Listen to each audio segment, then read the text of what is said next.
Says it. Oh, well, there you go. Perfect. All righty. Everyone ready? We'll get started. So thank you again for your time and your expertise and your commitment to being here. So we'll get started here with the building code tag. That's my welcome. So we'll do a roll call and then introductions. John, do you mind going through the list? Sure. I actually want to update this as well. So can you guys see the screen? We see the agenda. Perfect. Okay. So I will go through the roll call and I want to make sure this is updated. So I will start.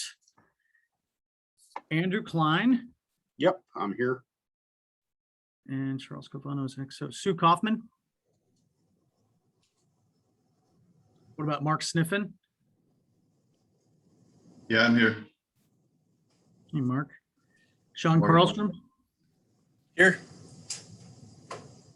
Corey Thomas. I'm here. Todd, I'm going to ask again because I'm terrible with names. How do I, is it Bayreuther or is it Bayreuther? In Deutschland, it's Bayreuther. In US, it's Bayreuther. Bayreuther. Okay. Well, welcome. Thank you. Robert Graper. Robert not here. Chris Seaman.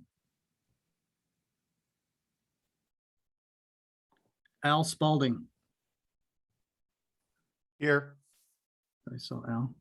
And Mike Barth. Here. All right, 1, 2, 3, 4, 5, 6, 7. So we have a quorum. This is Sue Kaufman. I just showed up here. Oh, welcome. Thank you, Sue.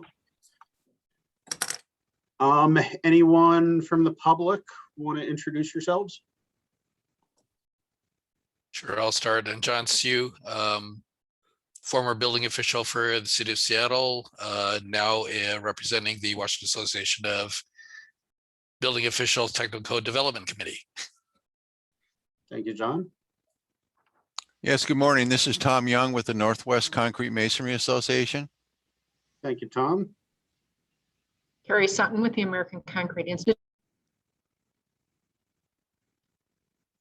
Thank you. Carrie, you said? That's correct. Okay, thank you, Carrie. Mark Murray, Senior Fire Protection Engineer with Sound Transit. Thanks, Mark. Yeah, I think we might have some questions for you today. Okay. All right. Well, thank you. Let's review and approve the agenda. Tom Young and John Sue, just so you know, we talked about when we start going through the code changes, we'll start with you two, since you sent in some revised language, in case you want to jump off. But Tom, in case you want to jump off. John, I assume you'll stay the whole time. But yeah, take a look at the agenda and see if you want to make any changes. I'll leave it open for a couple of seconds. Otherwise, I'll take a motion to approve. This is Al. I'd make a motion to approve as presented. Thanks, Al. Second. Thanks, Sue. Any discussion? All those in favor, please say aye. Aye. Aye. Anyone opposed? And motion passes. John, you mind pulling up the minutes from last time? Yes, sir. Can you guys see them on the screen? Yep, they're up. So here they are posted. If you were there and don't see your name, let us know. We'll get you put on there. Or if you do see your name and you weren't there, let us know too. And if you see any edits, let us know, please.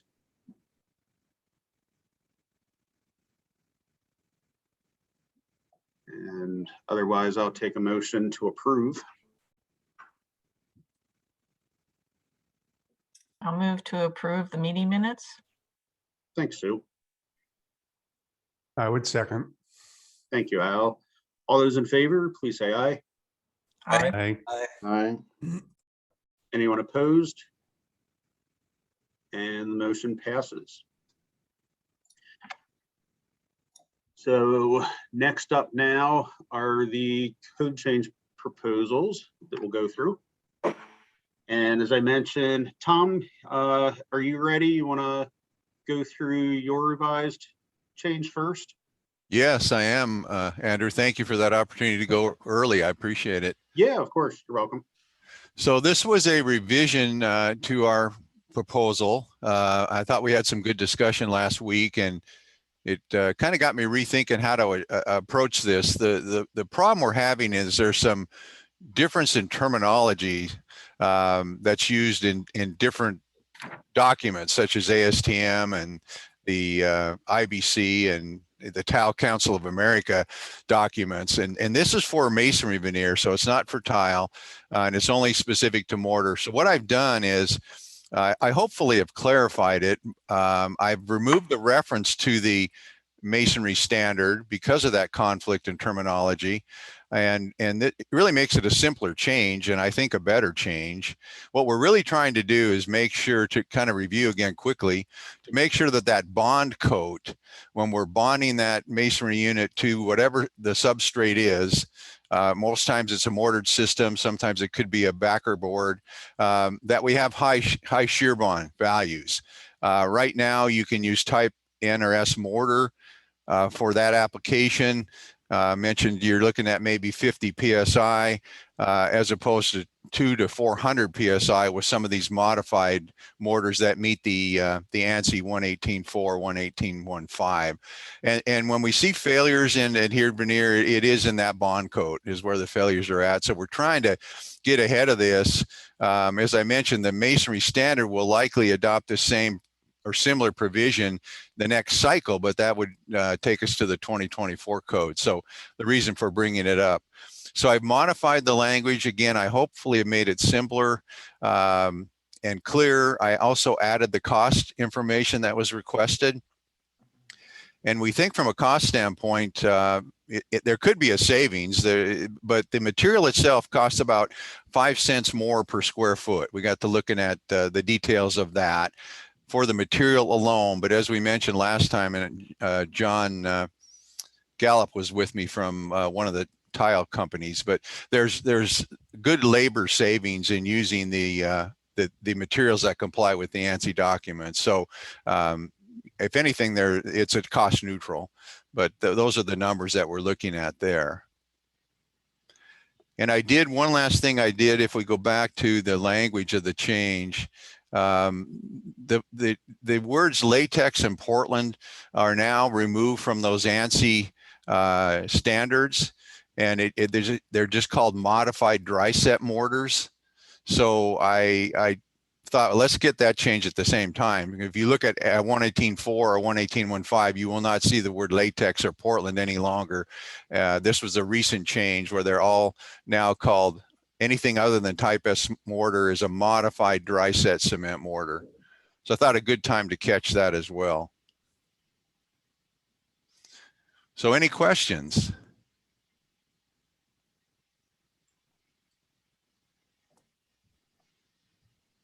Sounds like you did a good job, Tom. I don't see any questions for you. Okay. So any discussion? It sounds like this is a life safety issue.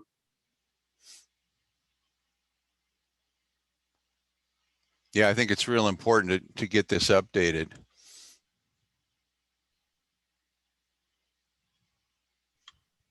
Any comments from members of the public as well? All right, anyone want to make a motion? Hey, Andrew, actually, this is Todd. I have a quick question, a little out of my expertise here, but when it says ASTM C270 for type NRS or shall comply with the ANSI 118.4 or so forth, but the last sentence, does that apply to both? The last sentence, cementitious bond coat. Yeah. Yeah. What we're trying to differentiate is all the mortar in the system. There could be a scratch coat, there could be a bed coat, and then there's the bond coat. Or there could be just a one coat, which is a scratch bed coat together. This is why it became a little challenging, but you always have a bond coat, or if it's even backer board, it would be a bond coat. So for the mortar in the system in general, you can use type NRS or the modified mortars. Most times everybody's going to use type NRS, but for that bond coat specifically, it has to be that mortar. That clarifies. Thank you for the help. And Yeah. Tom, oh, go ahead. I'm sorry. I didn't want to cut off. No, I was just saying, Andrew, I hope that language is clear in that regard, but I tried to set it up like, well, it's kind of getting off track here, but like a lap splice provision in the code. I looked at that and said, you say lap splices need to all be 48 times the bar diameter, but then as a general statement, but then if you're in a plastic hinge zone or a region of high stress, you increase them by 50%. So I was trying to model this saying, mortar has to meet either one of these, but if it's the bond coat, it can only meet the one. There's no option. Does this cut out any substrates that are used? I assume that, with these complying with these standards, it's, it doesn't. Does not. Okay. Not.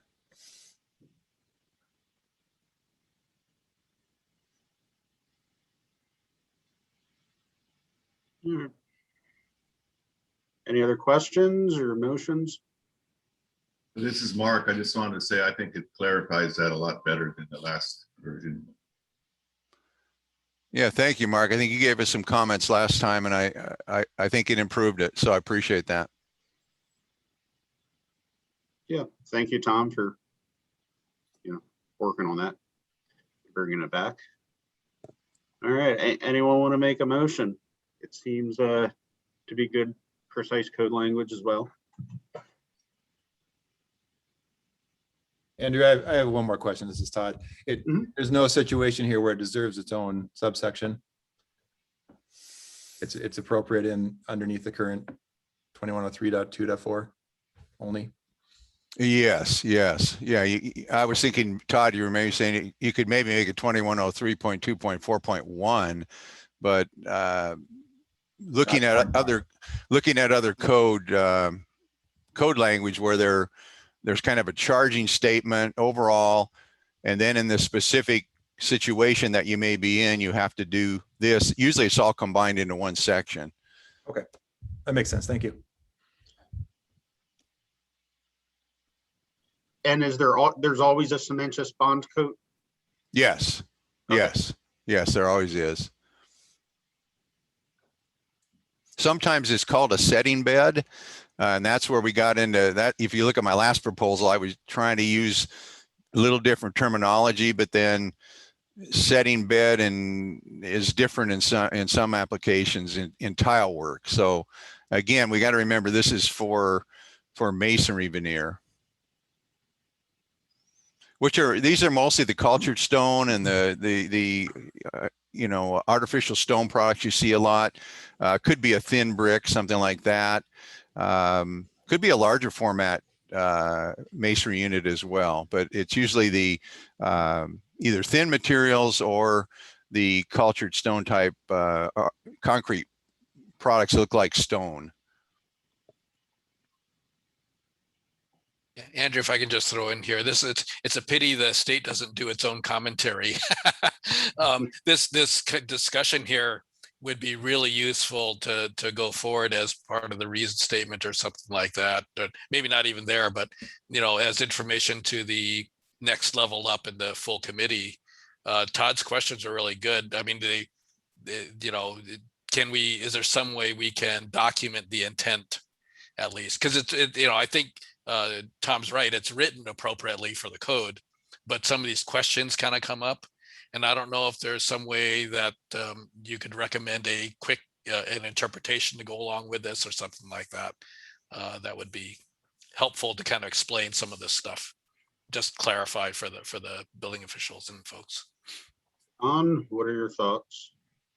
Is that something we can push forward? Well, I think it's interesting John brings that up because as I was revising this, I was thinking the same thing, you know, so much of what I'm thinking about in this proposal and trying to make it right is more commentary. It's not really code language. And I thought, how do I work that into it? And I really can't work it into that as code language, but you're right. Commentary would be great to have, but I will, you know, I'm sure committed to kind of shepherd this thing all the way through to the Building Code Council. So if that's a acceptable option, Andrew, I'm happy to do that, to stay involved.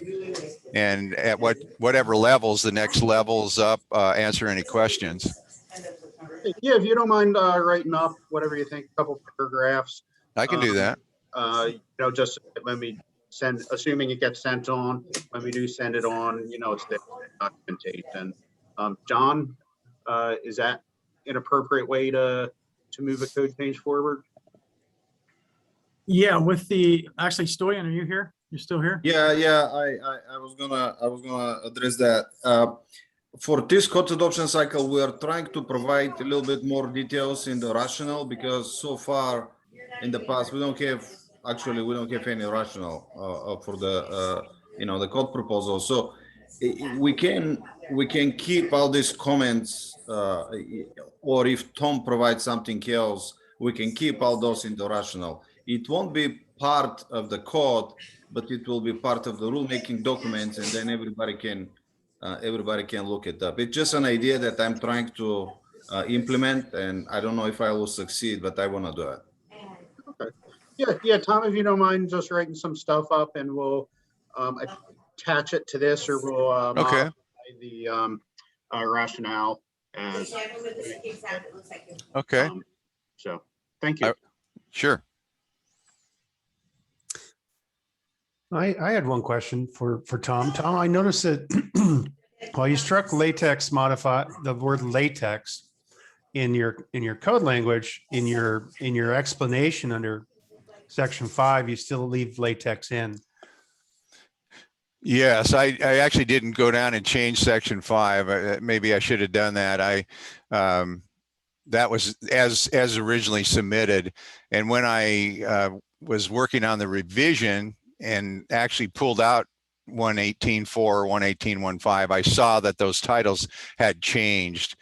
And that's when I made the change in the proposal. Didn't go back and look at the rationale below. Well, that's the rationale that you're going to modify anyway and add to. Correct. So Correct. you know, that'll be replaced. Yeah. Thanks for reading it though so closely. Appreciate it. So how does that work? If can somebody make a motion to accept this proposal with an updated rationale? Yeah. I so propose that.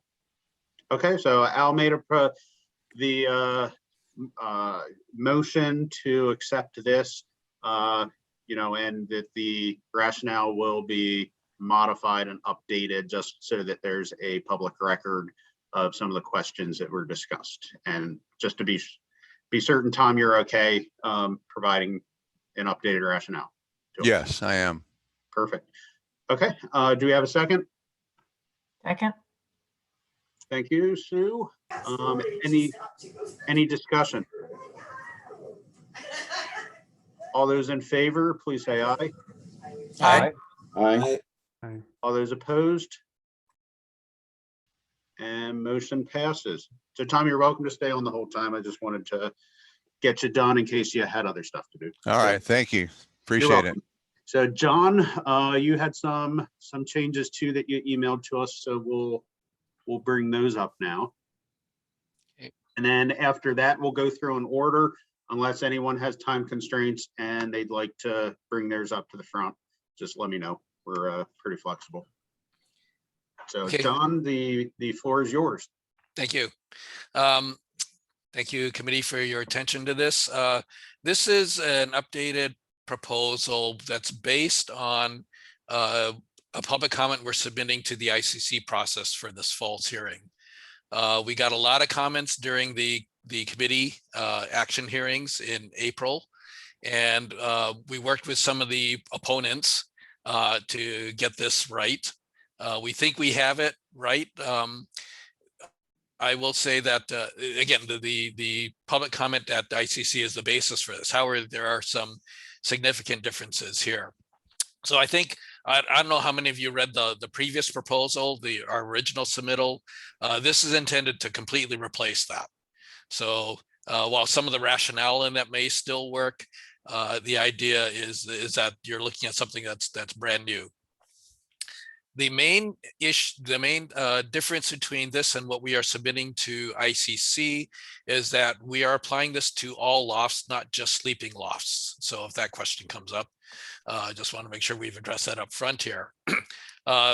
We felt that, and the reason for doing that is we felt that the sleeping loft idea would fly better at ICC, just because you're dealing with so many different, a lot more different viewpoints.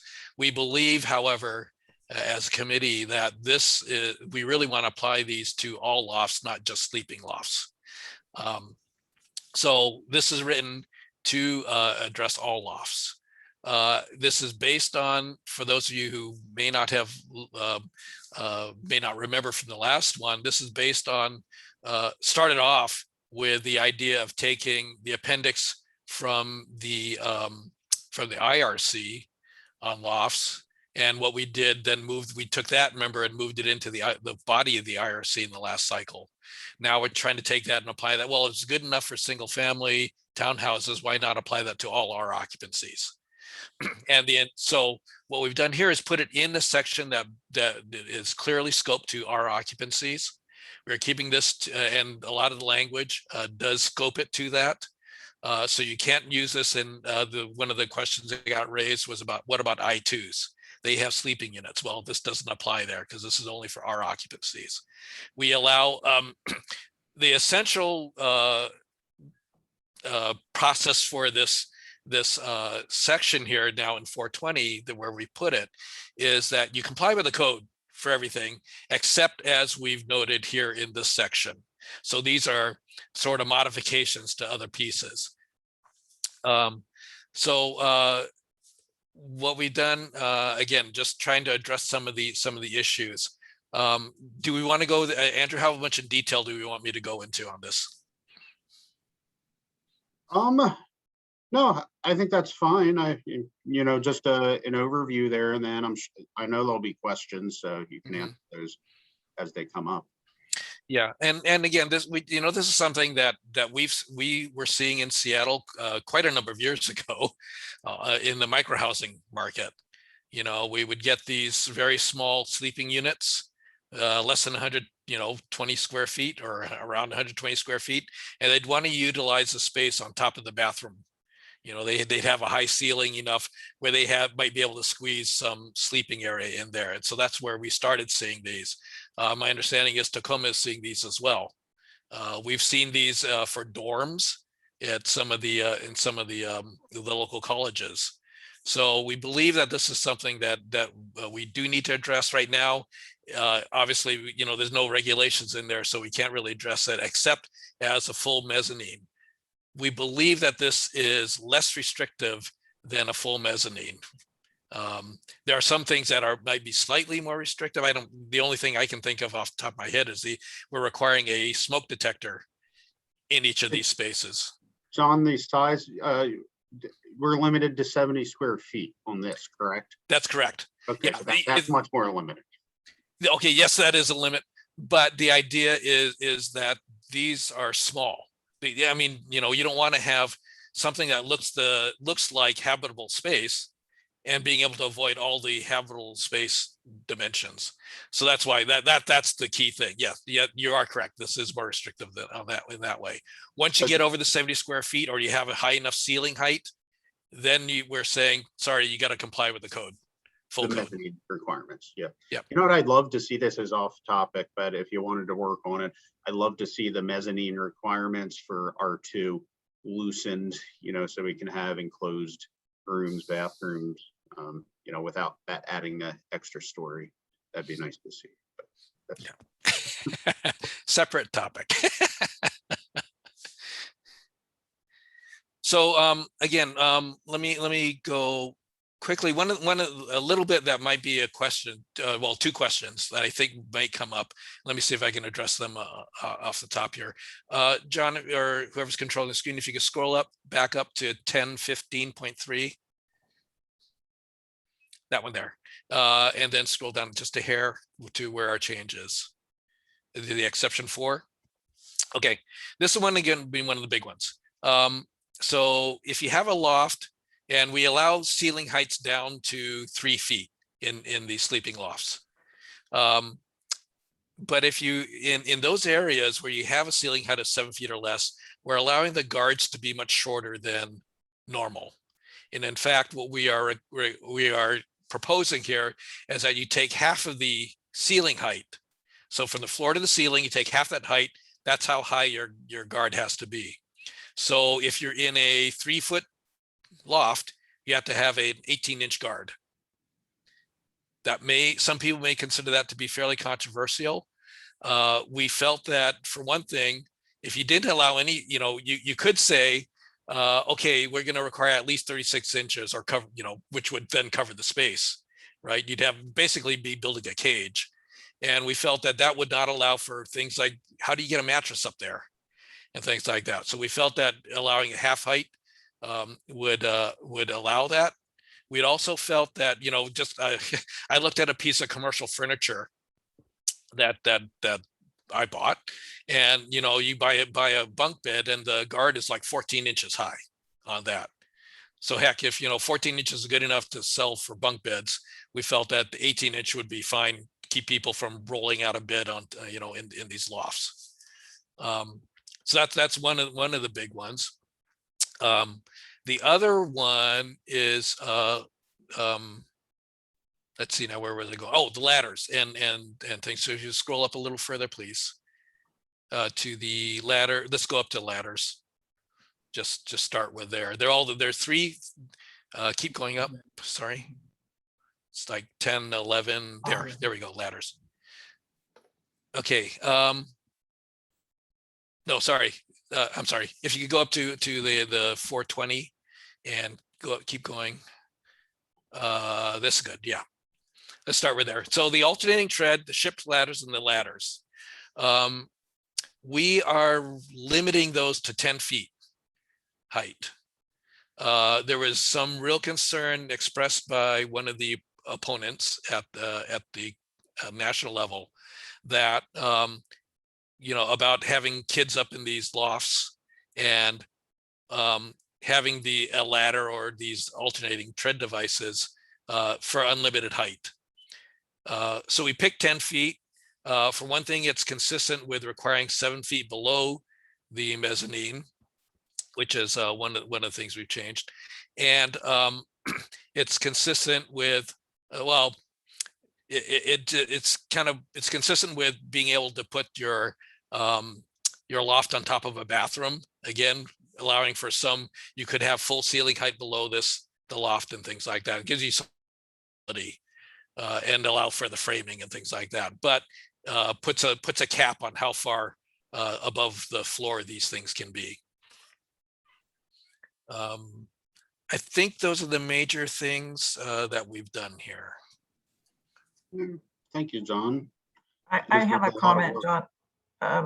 Could you talk a little bit about how this is different from like a built-in bunk bed kind of in the wall, and maybe how you have space under, requirements for height under this floor. Yeah. Yeah, so we did institute a requirement. If you can scroll up a little bit, I'm sorry. The other, where is that? There it is, for 2013-2. We did require a 7-foot ceiling height below the loft. We did that because one of the fire code officials on the committee at ICC expressed some doubt about not having some kind of space under there. Again, the 7 feet would be consistent with having a bathroom below. So that's one thing with that. The other thing Let's see. If you could scroll up then a little bit further, that's good. Yeah. The exceptions. So 420.13 is kind of the scope, right? We're saying, oh, by the way, it's only where provided in group R occupancy. So this is an option, first of all. It's not a requirement. Second of all, the exceptions basically are the idea of, again, they got to be small. But we don't care. The exception one, we don't care if you got a shelf that's 3 feet, right? Could be in any size. That's too small to be, in our estimation, to be really a usable loft. So we don't care about regulating it. The 35 square feet again was just to put some kind of cap on that. Again, if it's less than 35 square feet, we don't care. Small. And the other thing is that we do say that if you don't provide a permanent means of egress. So if I want to put a movable ladder and things up to this space, it could be like a storage loft, right? With a non-attached ladder. We don't want to try to regulate those. So those are the kind of the scoping part of that. Did I answer your question, Sue? I'm not sure if I did. Yeah, I just wanted to make sure we're kind of distinguishing between things that we're not regulating and, like you said, the plant shelf and built-in furniture, those kind of things. Yeah. So. Yeah, we did have, originally, the original proposal, we were trying to address some built-in things that people would consider furniture. We had one proposal in Seattle where a university dorm was putting niches in the wall, basically like little sleep pods into the wall for their bunks. And we decided that for this proposal, we didn't want to try to regulate those. Hey, John, this is Mark. I had a question. Is there anywhere in here that limits how many you can have per unit? Yeah, yes. Ultimately, not number, but area. So if you go to, let's see, scroll down, there's a section on area. Keep going. Partially that, the loft area, here we go, 420.13.3. Basically, you're limited to the mezzanine limitations. So if you have real mezzanines and you have lofts, add them all up, you get a maximum size within the room, right? The exception now, there is an exception there, and the idea being that if you have a single sleeping loft in a small unit, again, that you can go up to 2/3 of the area instead of half of the area as you're allowed in the mezzanines. It's only if you have one sleeping loft or one loft and no other mezzanines open to that same room. The idea being, again, for these really small units, 70 square feet might be more than half of your area of the main room. So we figured that was a pretty low risk. Again, these are small, and we should allow a little bit more flexibility for these very, very small micro housing units. Thanks, John. Hi, John. I have a question. Sure. What do the emergency egress provisions look like for the sleeping loft? There are none because these are going to be sprinklered. You're in an R occupancy in the IBC. Okay. And all R occupancies are sprinklered. Okay.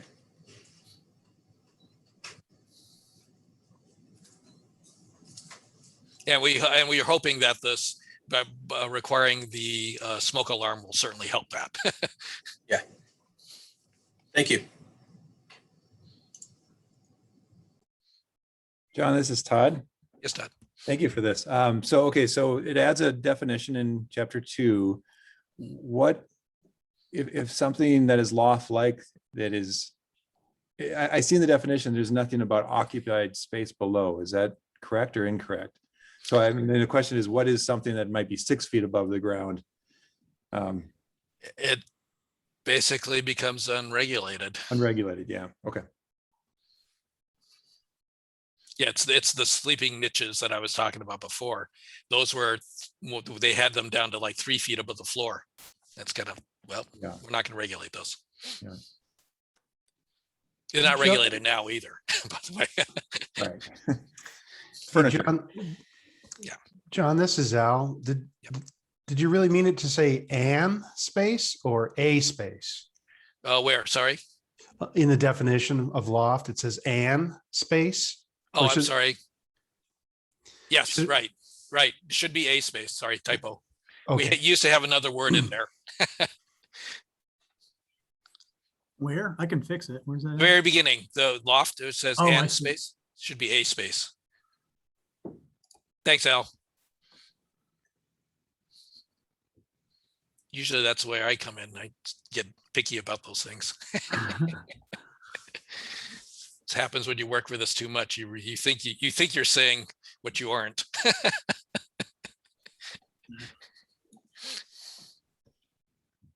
well, is it appropriate for me to make a motion on this yet?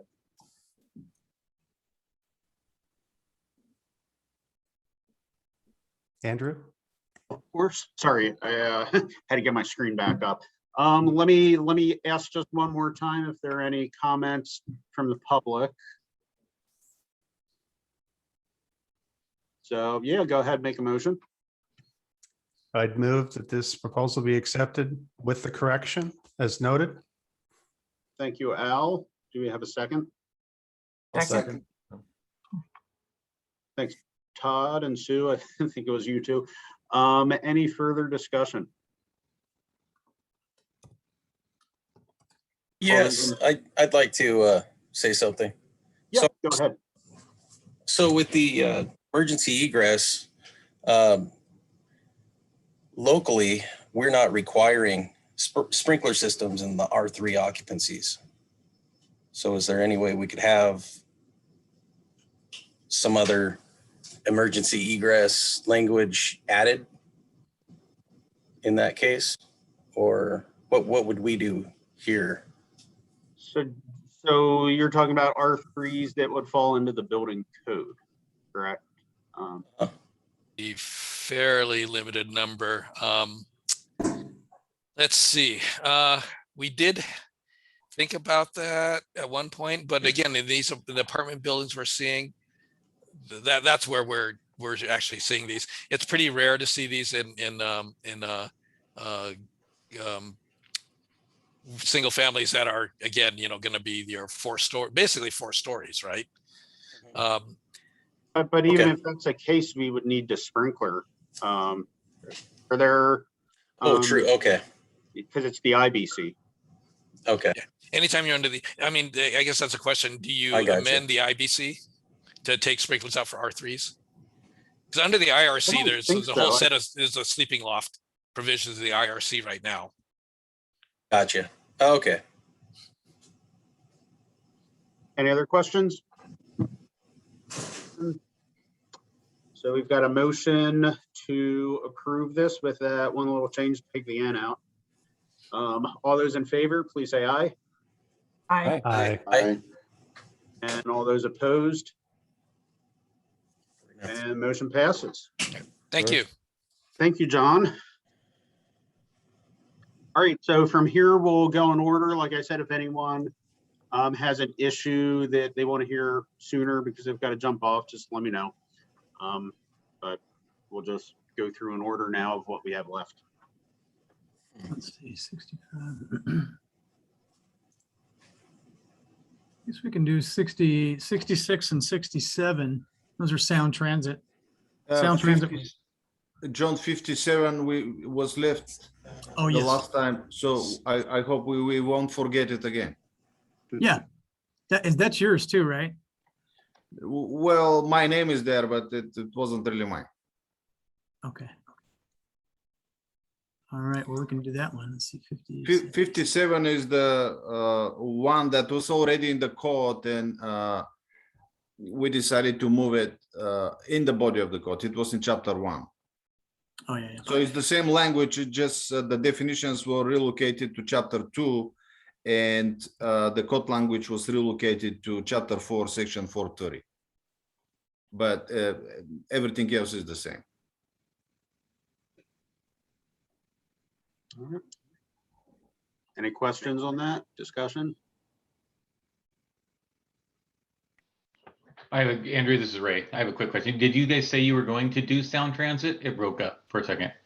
I was just gonna let you guys know that the proponent for Sound Transit is going to be at the fire tag meeting tomorrow. So maybe if you guys held off for one more meeting to do Sound Transit, we might have some more clarification. Mark, are you okay with that? Oh, I didn't realize Mark was here. I'm sorry. Yeah, Mark is here. Does that change anything, Ray? Nope, it does not change it. I didn't realize that Mark was here. I think that Mark, Mark, was it you that we called yesterday? Yeah, that's right. Okay. Yeah, and I just realized there was a meeting today, so I was available, so I thought I'd join in. Okay, my apologies. I did not realize Mark was in this meeting. I just want to make sure the proponent was here if we talked about it. Okay, so we can handle those today. Nothing that the fire tag needs to go over before we consider things. Absolutely not. You guys are good. Perfect. Okay. Thanks, Ray.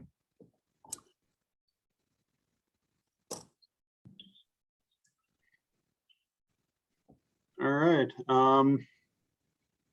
Any discussion here on the definitions and detailed requirements here on recyclables and waste?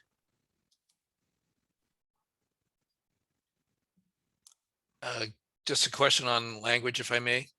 Sure. In 430, that's a section 430, I presume. I think do you need all that language about all local jurisdictions shall require? Can it just be said that space shall be provided?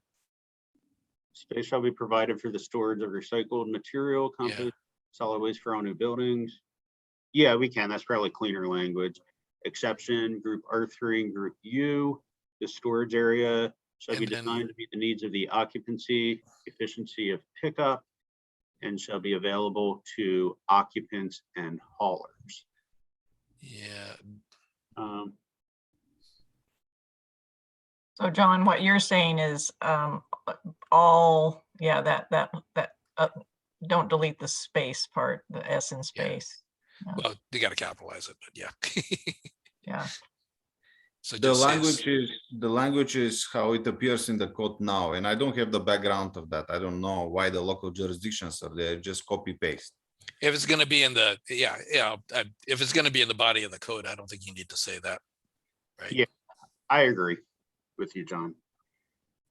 So space shall be provided. Yeah. It was probably like the WAC provision kind of words it that way. Yeah. It initially wasn't in the code. Yeah.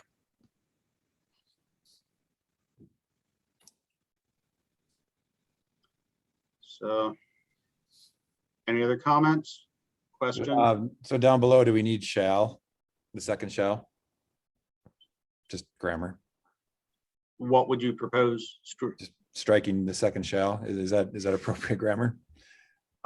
In the storage area shall be designed, that one? Right. No, yeah. So the second shall. So shall be designed to meet the needs of occupancy, efficiency of pickup, and be available to. And shall be available to occupants and. Now that advice is coming from an engineer, just so to take for what it is. I don't think we need it. I'm in agreement there. Thanks. Thank you. I didn't even see that. Any other comments or cleanup?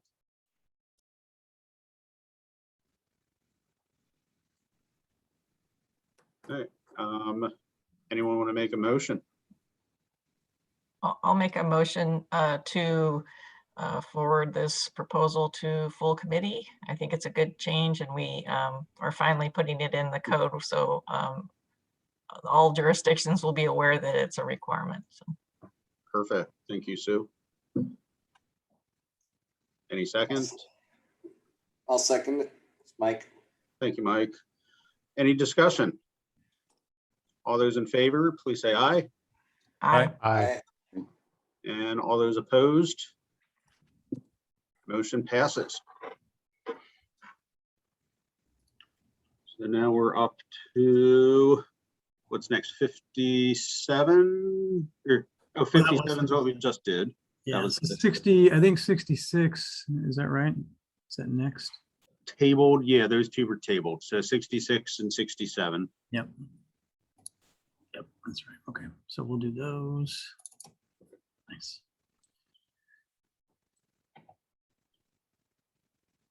Yep, Sound Transit.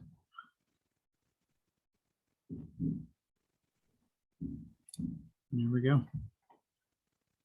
All right, Mark, did you want to talk about this? Sure. So thanks for your time and consideration. This is a fairly long proposal. The idea is to better correlate the Chapter 10 of the building code with NFPA 130. There's been, I think, some confusion with application of the code, and various jurisdictions interpret things somewhat differently. Some folks are confused and believe that in certain cases, Chapter 10 doesn't apply to light rail stations, and it clearly does. But NFPA 130 also applies, and where there's conflict or perceived conflict or confusion, this proposal is intended to try to clarify that. So yeah, I worked on this draft with a number of different reps from Seattle Building Department, Bellevue Building Department, and Seattle Fire Department, as well as some internal folks at Sound Transit. And we focused on this particular proposal focuses on means of egress. Our other proposal focuses on fire protection. Those are the two most significant areas within NFPA 130 where we felt like there was a need for some proposed amendments. There's other elements of NFPA 130 that still require some correlation, but they're less significant and don't seem to be creating confusion. So we would have gone there, but we just kind of ran out of time. So we focused on the areas where the most important areas, and means of egress was at the top of the list. So I can kind of work our way through. This is organized in a way such that the first half of this is amendment to Chapter 10 of the building code. I guess quick question, Mark, if we gave you more time, if we tabled this again, would that give you time to get to everything you needed in there? I think that we've addressed the things that are, I guess, most important to Sound Transit with these two proposals. I think that one could ask, why didn't you come up with a proposal to correlate the entire NFPA 130? And that's the reason. We just ran out of time, and it wasn't a priority for us to do that. We would have liked to, but it just wasn't a priority. This was the priority. Is Sound Transit really the only I guess customer, if you will, of this code in our state? I believe so. Okay, well, that's good to know. So and you're happy with this, so because there is some more time if you wanted to take that, add some more revisions. Yeah, well, it'd be great to kind of walk through it to see if there's questions. If there are questions, I'd like to focus on addressing those questions as the first priority. Yep. Floor is back to you. I just wanted to make sure you didn't want to take any more time with it. So perfect. Thanks, Andrew. Appreciate that. Back to you. Mark, I have a question. The security grills, do they, if they were closed, I guess they're manned by somebody and they're normally open. And then what if is there some sort of like emergency button that you could push and have it open and it activates an alarm or something like that? They are motorized. They can be opened, but they're not intended to be opened by the public. They can be opened by security. They can be opened remotely by our link control center. But yeah, these security grills, we actually have a number of these already. It's been, proposed as part of our plans to various jurisdictions. For most cases, they've been approved as an alternate, or just acknowledging that it makes sense to address these, much like they've been addressed at ferry terminals, for example. So yeah, the stations are only closed like 3 or 4 hours a night, and security makes sure everyone's out of the station before these grills come down. So administratively, it's taken care of, and the idea of making sure there's a man door next to the security grill is really to address, I think, the after hours personnel that are in the station that may need to use the means of egress, the folks doing custodial services and maintenance and testing, for example, in those off hours. So there's some way that somebody could, if somehow somebody got missed or somebody could potentially push a button or something and contact somebody to open unlock the man door, or the security grill be opened, or The man door would always be available to open. It would be a standard exit door, 3-foot exit door. So that with panic hardware, those would always be available. And that was our proposal, is that we might actually have a couple of photographs of that if there's an interest in seeing something that give you a better idea. But the means of egress requirement might require 6 feet of exit width to handle the occupant load for the grill. But you know, so that width is needed, and grill's always open when the station's open. But once the grill's closed, you still have a 3-foot door right next to it within 10 feet for after hours egress. Okay. So you just need the security grill to take care of exit width, kind of. That's right. Okay. Thank you. You're welcome. Mark, this is Todd. Is just skimming over this. Are there any, is this future proof for future, if any city brings back BRT stations? Is that question relevant? Yeah, bus rapid transit, is that what you're referring to? Yeah, as a Spokaneite.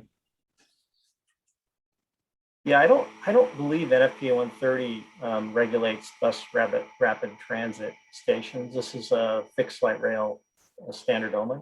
Yeah, it seems very specific to fixed. Yeah, it wouldn't regulate that. And we are building some of that around the Seattle area as well, and that's been the understanding and of the regular AHJs around here, that it doesn't apply to those stations. Thank you. Mark, can I ask a question? Actually, I have 3 kind of comments on this. Yeah. Good to see you, by the way. Long time no see. Yeah, likewise, John. Let's see. In section 5.3.2.2.1, you know, you're in a stadium area, right? Yeah, right. And it says the operating agency shall initiate measures to restrict access to the station, which I remember talking about for UW station. The question is, does there need to be, well, it says when it's required by the fire code official, do we need to say that someone has to approve it as well? What those restrictions are? The controls, I think that's fair. Yeah, that's a good question. So that would be somehow working in some language about where it's needs to be approved, right? Yeah. So good question, John. So my thought on that is that I don't know if it's the case in every jurisdiction, but I believe there may be a annual operating permit that would be issued by the fire department for assembly occupancies, where that condition could be added to the operating permit, perhaps as one means of capturing the approval. Alternately, it could be included in the code if it's more appropriate to address it there. I think it varies. I think some jurisdictions require fire department assembly permits for certain assemblies, like Opera House, you know, large assembly occupancies. Others they don't. I'm not sure where the threshold is on that, or if it's consistent across all jurisdictions. Yeah, Charlie, you know, the one way to address the skin this might be to say shall initiate approved measures. Approved is a defined term. Yep. Right. Whoever the AHJ is. I think yeah, that's a good suggestion. Okay. The second comment I had was in 5.3.5.4.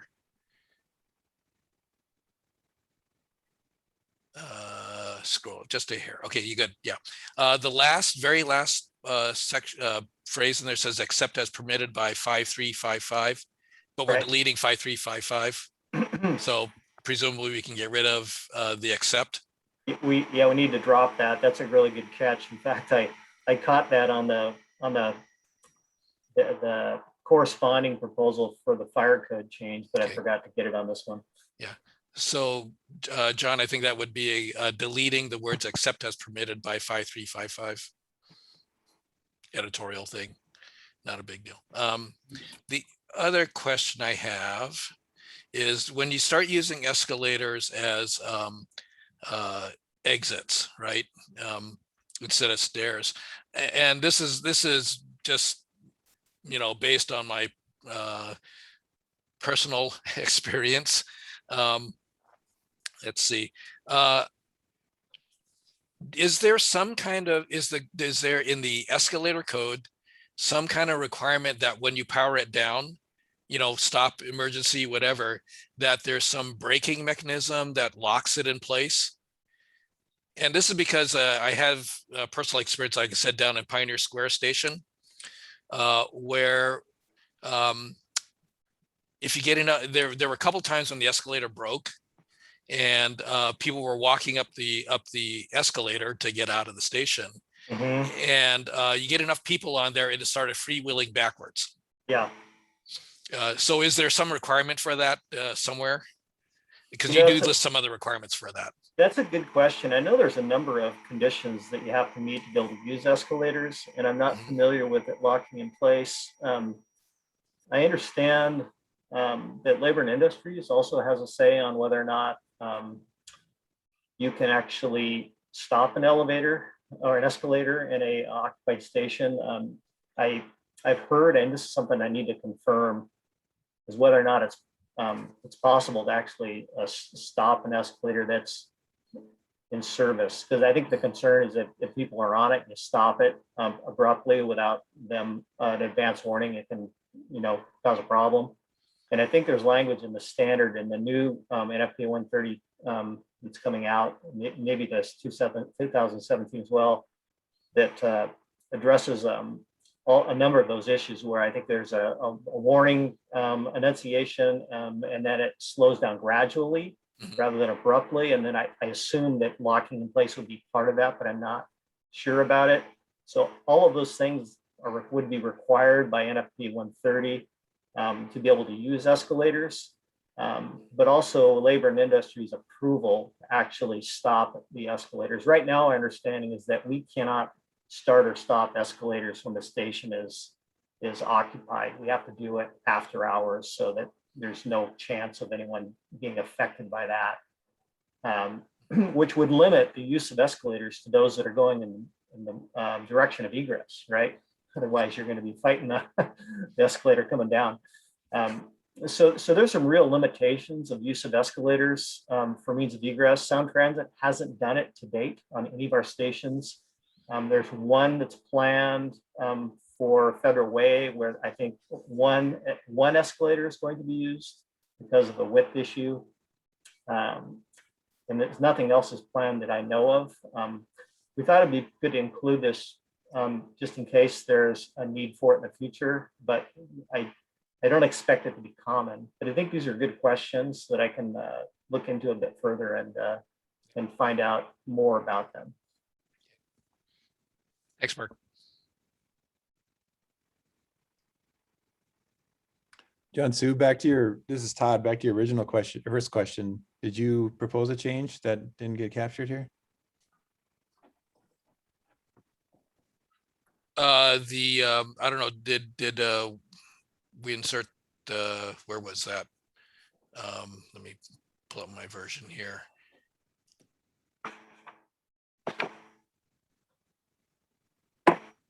Oh, let's see. Yeah, 53221.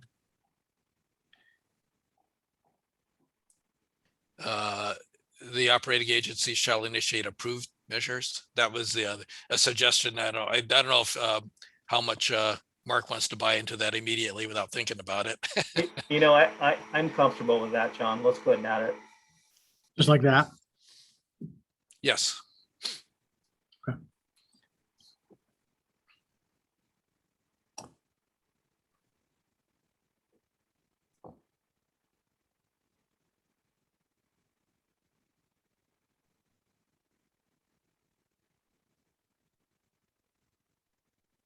See, I'm going to go down to economic impact.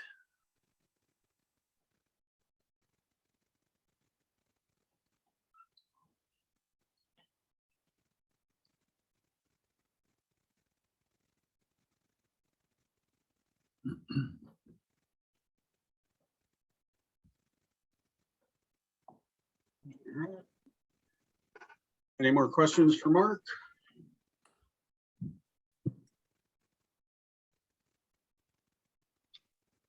And this includes anyone from the public. Anyone can speak up. Questions, comments.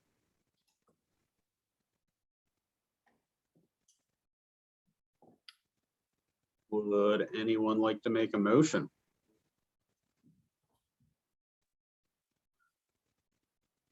I'll move to forward this proposed proposal with the revisions made during this meeting to full committee. Thank you, Sue.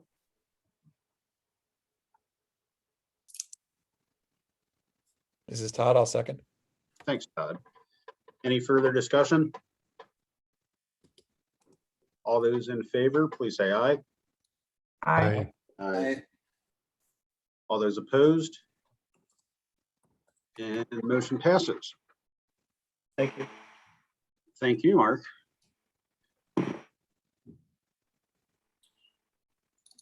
So next up, Number 67.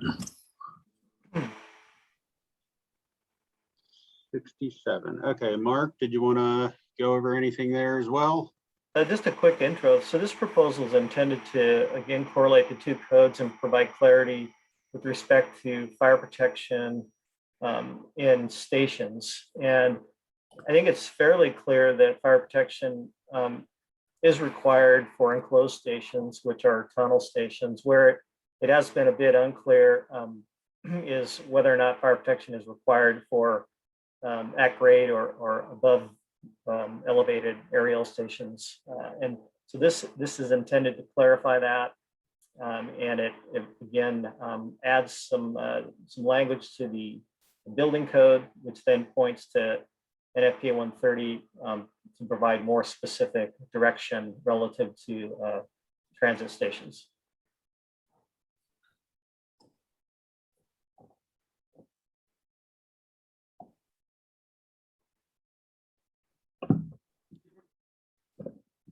Any questions? Do you want more time to take a look at it? You know, as we scroll down.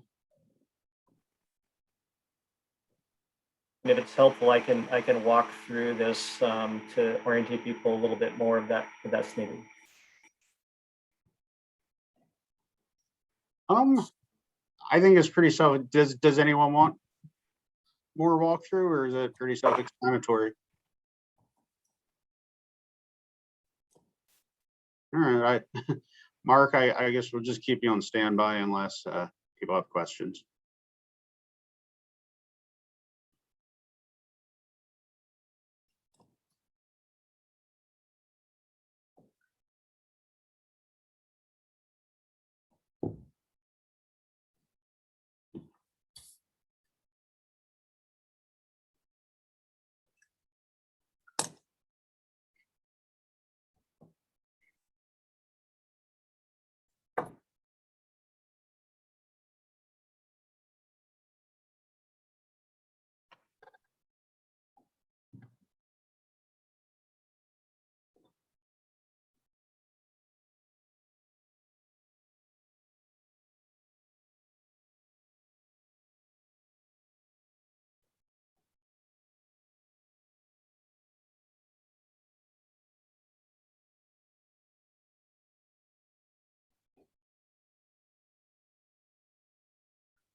Any questions?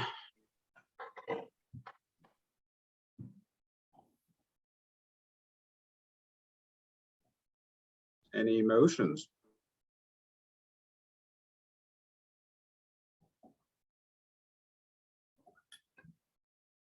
I'll move to forward this proposal as submitted to full committee. Thanks, Sue.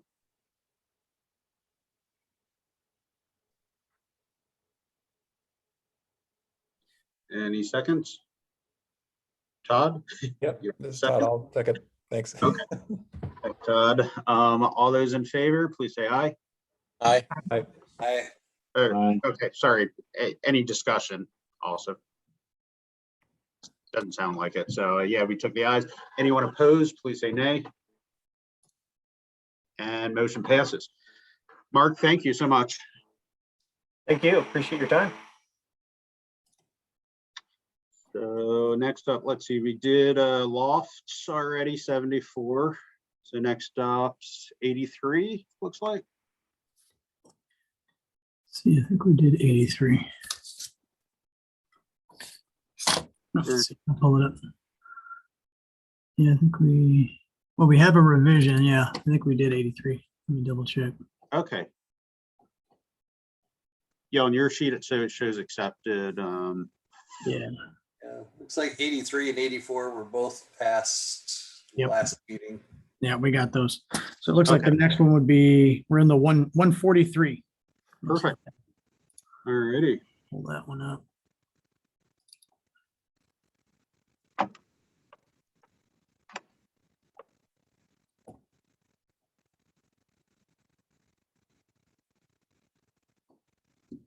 Let's see, who is this?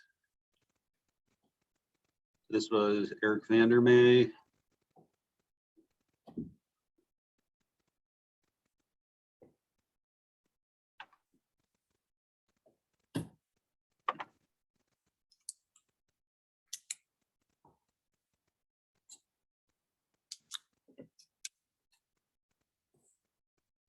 All right, so this clarifies non-structural components that require an importance factor 1.5, require design seismic restraints per ASCII. I don't know how you pronounce the acronym.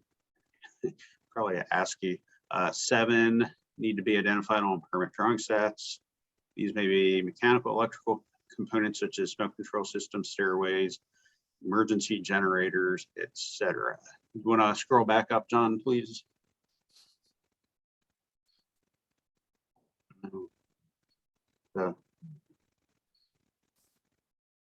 Down just a little so we can see the amended language.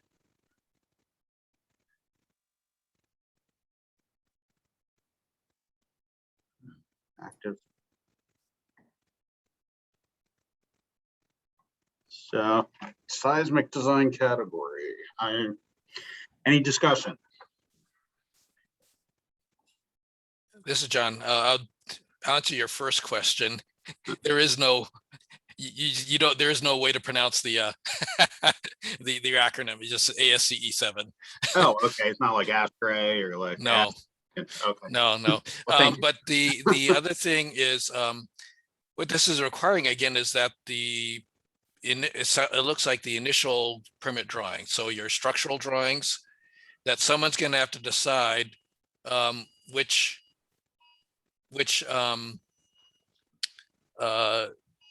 items are in the future for design by the mechanical engineer, electrical engineer, etc.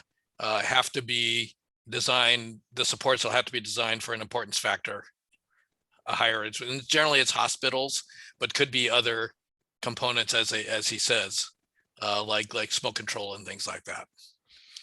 This basically points to ASCE as it's a kind of a reminder pointer for whoever's for the subs, I think on the job. Okay. So it looks reasonable to you as a structural engineer? Well, I don't know. You might want to. It'd be good to have someone who's been in the practicing more recently. I've been in the enforcement side, which is a little different. But how this would affect their design?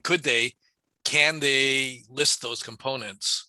That need to be probably. If they can do it in general, I guess it depends on what level of detail the building official is going to want. Yeah, John, I was kind of questioning that we need that much. I mean, that we need that kind of spelled out in that kind of detail, and maybe you know, I don't know, are we seeing that this missed in our non-structural components that these things are just, I mean, yeah, it's important that if it does, you know, need to have the design, it's important to have it in there. But you know, I was kind of questioning why we need to be this specific about it being in the permit drawings. Well, for one thing, Eric's a mechanical guy, so that's why he's asking for it. I think so he's got some notice. I think the confusion is because, yeah, ordinarily at a structural drawing stage, we don't have this level of detail, right? And they don't have that. We don't have the components. We don't have all these other things detailed out on the drawing. So, you know, I think what Eric's concerned about is that you get down the road and all of a sudden he's, you know, being asked, well, what about this? Or, you know, some building official will ask him and, you know, wasn't in the bid or whatever. I don't know what, but I think that's his concern, that maybe it is getting missed in some cases. And some of it's discretionary too. That's part of the problem. It's designated systems. So who's designating, I think, is part of the issue. So John Stoyan, when we get through all of these, which I expect to today, will we have another meeting scheduled if we were to table this and ask Eric if he'd like to join us to, you know, explain his reasoning further? Would that be an acceptable thing to do, or we've got to make that decision today? We will have at least one more meeting. Yeah. I would say even two.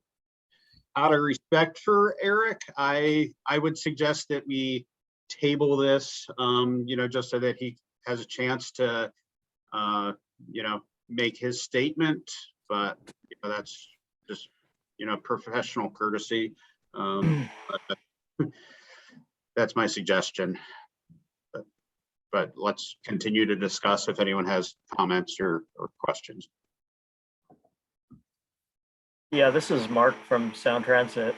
I've actually been reading this a fair amount because our group is discussing whether or not we want to go beyond the code for some of our systems. And I think that this is really just saying, let's make sure it's documented on the submittals so that the subs know what the criteria is.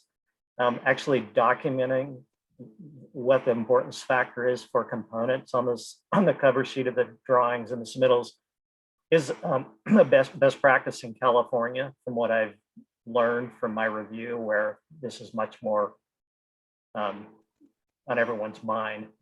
So I think that fact of just documenting it is probably a good idea. The bigger question, I think, is where does it apply? That's where the ASCE is not so clear in my mind. I'm reading it. It's required for fire protection and means of egress stairs. You know, those are the non-structural components where it's clearly required.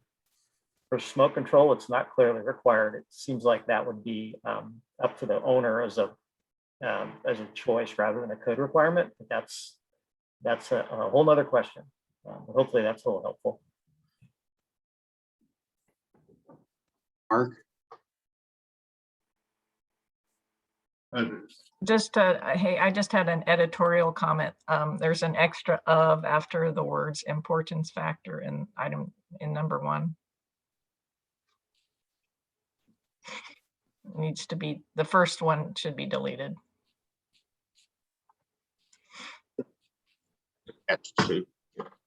So I had a question. This is Mark. So number 5, where it starts with references, and then you have sub 1 and 2. What was there before on number 5 when it says specifically required herein? Was there something else that this is replacing? My understanding is that's existing language. So probably a period goes there, but we can look that up. I just didn't, I was not clear that this sub note 5, if there was something other language that was there prior to the underlying new language in there. This is Mike. Should be a period there, and that is all that it is. There's nothing else after that in the code. I also have a comment. This, in my opinion, almost seems misplaced. It's adding essentially a drawing requirement in a section that's essentially scope for structural requirements. And in the scope, it's already referring to ASCE 7. So by adding that, you're adding a drawing requirement as well as adding a provision in there for the 1.5 importance factor that really should be derived from ASCE 7. Even if it's unclear in ASCE 7, the structural engineer should be making that determination based on, you know, the direction and their interpretation of ASCE 7. So it's just, it's odd in that it's, the placement seems off for, you know, adding essentially drawing requirements, which then almost further muddy, instead of providing clarification, it almost further muddies it up. So maybe in chapter 1, it would belong better when you talk about other drawing requirements. This is Yeah. Todd. I have a maybe even a higher level question. Am I wrong that chapter 16 amendments are next year? Why are we considering this now? That's a Stoyan question. I had the same question. I was just waiting for a pause to ask it because it seems like a structural thesis, right? It seems like a structural chapter, although the proposal is for non-structural. So Yeah, we're referencing ASC 7. yeah, that's my point. Yeah. So I guess, in my personal opinion, a better option would be for group 2 when we're discussing the structural chapters in IBC. All right. Well, I think that works. So we'll put it in with the group 2s, and then that gives Eric another opportunity to address some of the comments. We can go over those with him as well. But sorry, this is Todd again. Should we ask Eric why he submitted it, or if he was aware that it's split now? I think if we're okay, keep it saying it's within scope for the second, then, it gives him more time too. Stoyan, would there be any issue just hearing it next year or for the next cycle? Well, it's not really the next cycle. It's the group 2 that will start in October. Right. So okay. Yeah. I don't see issues with it. We can double check with him if he can attend the next meeting, but I don't see any issues if it's. We're not going to rule it out of scope next time and then he misses it entirely. That'd be my only concern. Yeah, Andrew, this is Todd again. That's my question that I'm not familiar with. Is there's a lot of references to other chapters in there. Is there something in there that he feels would be missed if we didn't include it with group 1 considerations? I'll reach out to Eric and ask him about that. But so yeah, if everyone's okay with it, let's table it. We'll reach out if Eric's okay, doing it for the second, not cycle, what was the term? Group 2. Group 2, yeah. Okay, for group 2, then we'll do it that way. So do we need a motion to table? Yes. Table. Okay. I would entertain that or any other motion if anyone disagrees with me.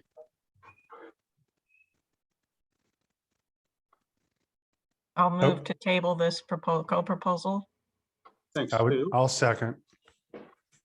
Thank you, Al. I think that was Al. Yep. All those in favor, please say aye. Aye. Aye. All those opposed? And motion passes. So next up, 145. Sure.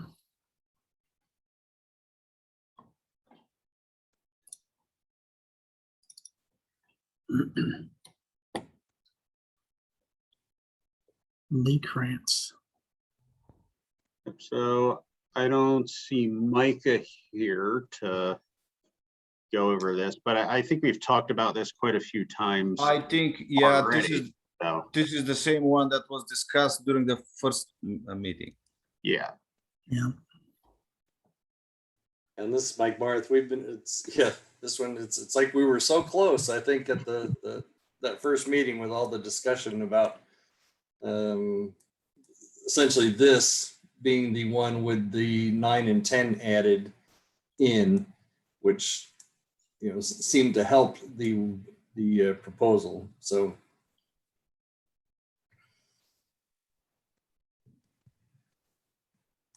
So any further discussion or questions? if there's no other discussion, I would offer a motion to approve this. Yep. Or send it on for approval. Thanks, Mike. Do you have a second? Second. Thanks, Sue. Any discussion? All those in favor, please say aye. Aye. All those opposed? And motion passes. Next up, it's at 181. Department of Construction and Inspections.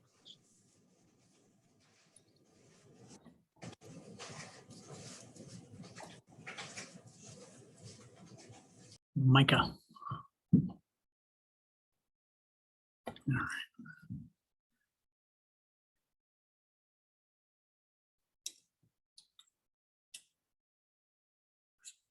So do we have the legislative language for this, or just those bars showing where something changed? Or is it just, oh, it's just the footnote? Yeah. No. Okay, let's see.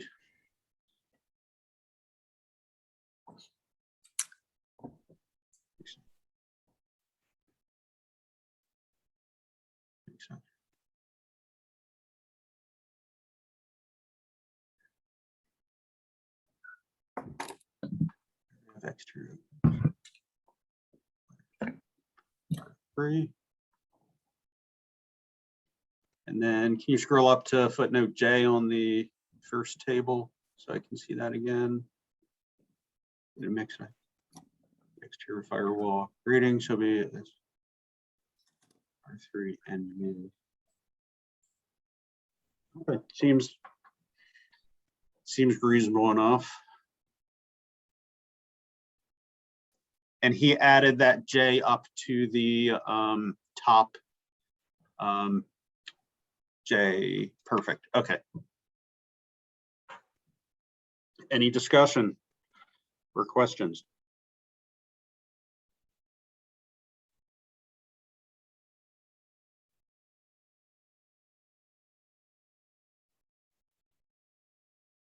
Anyone want to make a motion?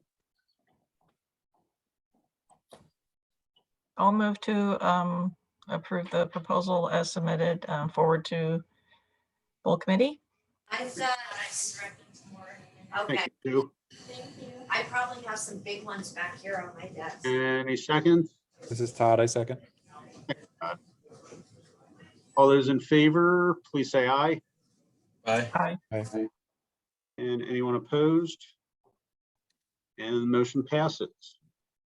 So next up, a new section in, let's see, 406-311.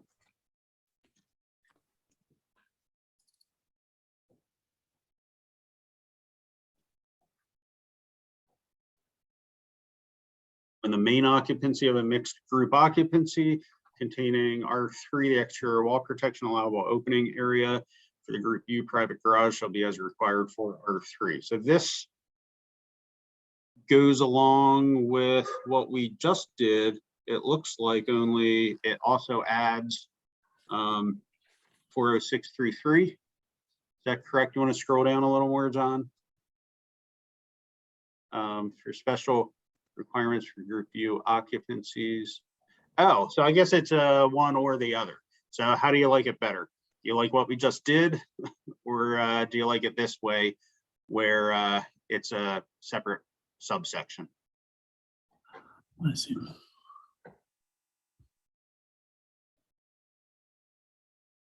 If there's no preference, then I'd say we just leave it the way that it was. Okay. I would recommend disapproval since we approved the other, unless you want to forward them both along and let the BFP committee decide, but I think it's cleaner just having the one footnote there, the way we did it in the previous one. So discussion, question, motion. I'll move for disapproval. Thanks, Sue. Do we have a second? I'll second. Thanks, Todd. Any discussion? All those in favor, please say aye. Aye. Aye. Anyone opposed? And motion passes. So 196. EV charging infrastructure. And John, you said we did not have any response from the legislature on additional clarification. Is that correct? Yeah. Okay. Did we want to wait, table this? Do we expect anything by our next meeting? Let's see, actually Stoyan, is he still on? I'm here and I got a little confused about what we're waiting from the legislature. We have HB 1287, which requires the council to adopt something that I want to talk a little bit in detail later after we're done with these proposals. And we also just adopted, the council just adopted something based on HB 1267 or 57, one of those two. We require 10% now in the code. And this is the one that John and I are struggling to file. We filed it wrong, in a wrong way again. And this is something else. This is a different proposal. Okay, you're right. Now that you mentioned that, I'm sorry. I thought EV and then combined stuff in my head. So, okay, who is this from? Kathleen Petrie representing Green Building Community-Wide Program Manager. Okay. I have a question. Is it's a substantially improved? Is that a definition? No, that's not defined. So. Except I for think- floods. Yeah, well, right. So that's why I kind of have an issue with it, because what's a substantially improved parking lot or parking garage? It's my opinion that we stay consistent with what the legislature requires. They're pretty progressive when it comes to this. If a jurisdiction wants to go above and beyond, they can adopt a green code. But yeah, we're open for discussion, questions, comments.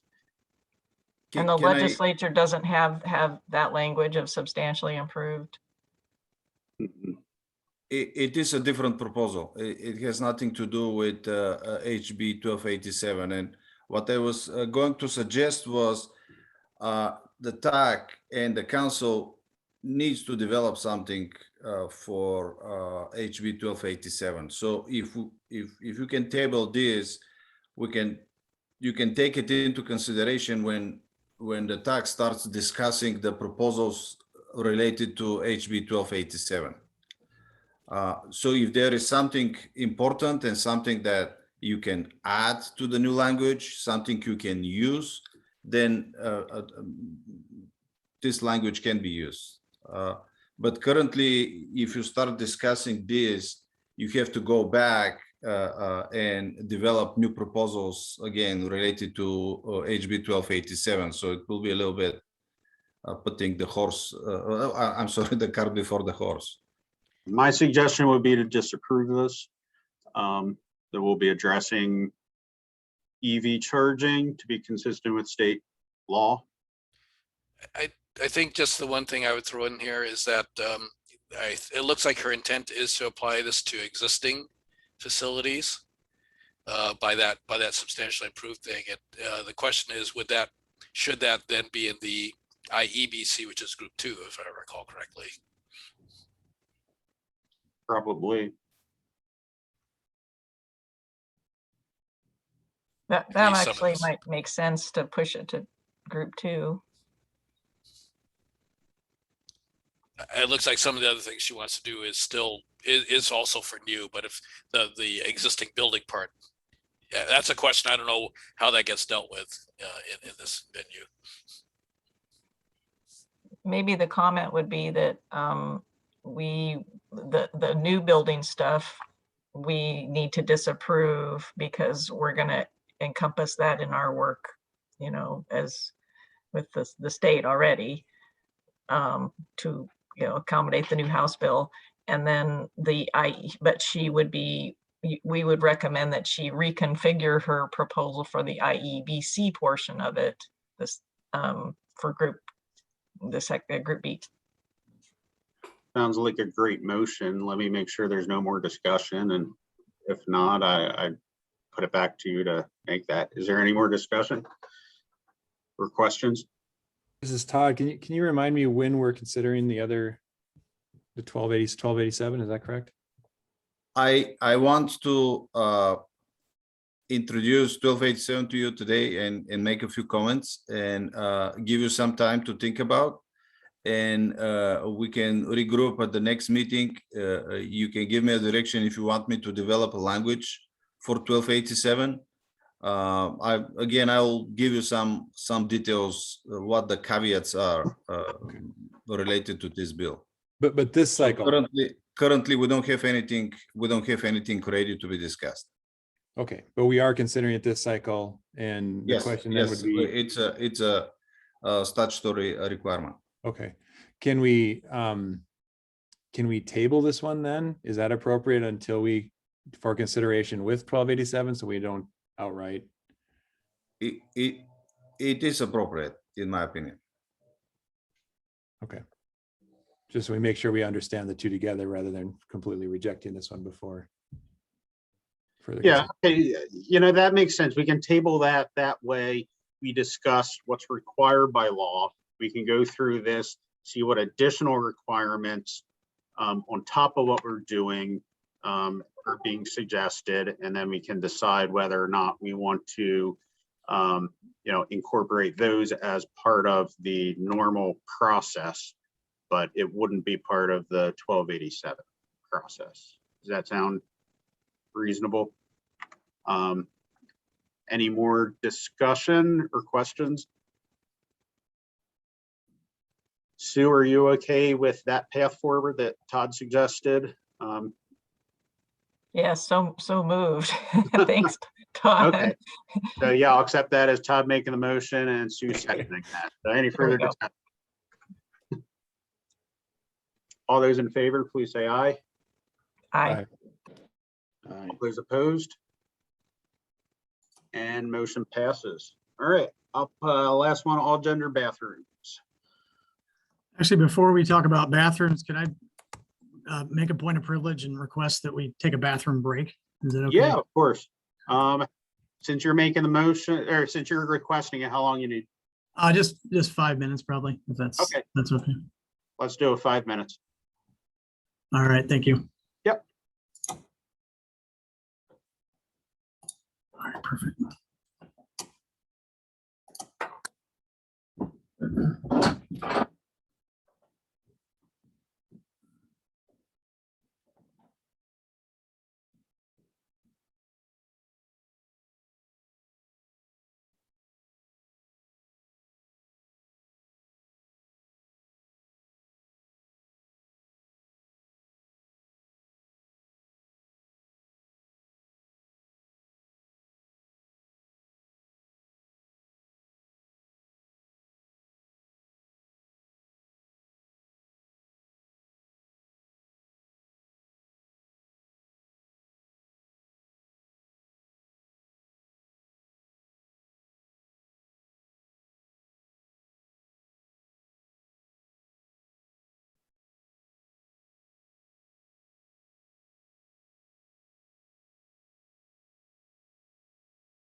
John, didn't we have proposal for this section that was discussed the last time? 234. I feel like we did, actually. I feel like there's. Is it 81? It's Mike Barth. Yes, this was under 81. And my little scribble notes that I made say that we talked about essentially taking it out of exception number 3 and moving it up to the body of the, as the last sentence of the body of 1110.2. I think all this proposal does is it just uses the different language of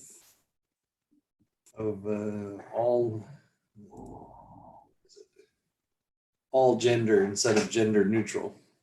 I see. So the same things would apply that we discussed in 81, essentially moving it out of the exception. Yeah, we discussed this a little bit, and I thought we talked about a more clear way just to, because it was only when, wasn't it only when like 1 or 2 were required, and there was a more clear way to just say, like at least 2 gender neutral bathrooms are required. I thought we if there was going to be just one of each, a minimum of, so you would have a minimum of 2 gender neutral for single occupant type facilities. Yeah, and I've run across this several times. So the adding the sentence where rooms are designated as gender neutral or all gender, however the verbiage there.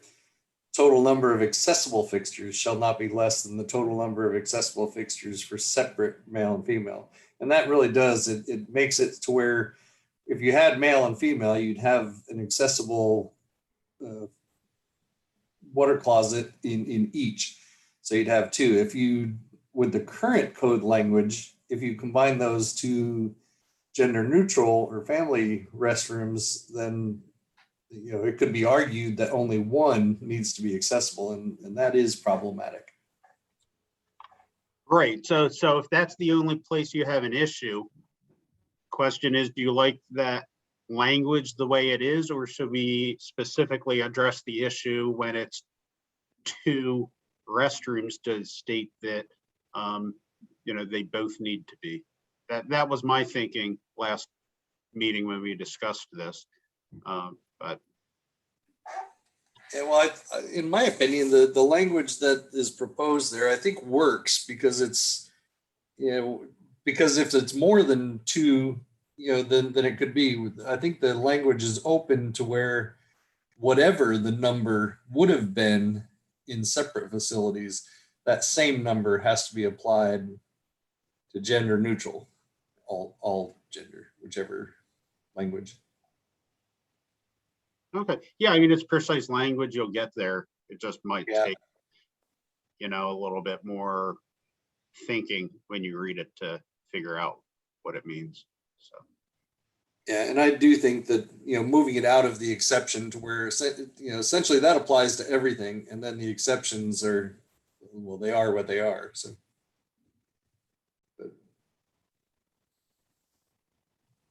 Any further discussion? Any motions? Mike, you want to make a motion?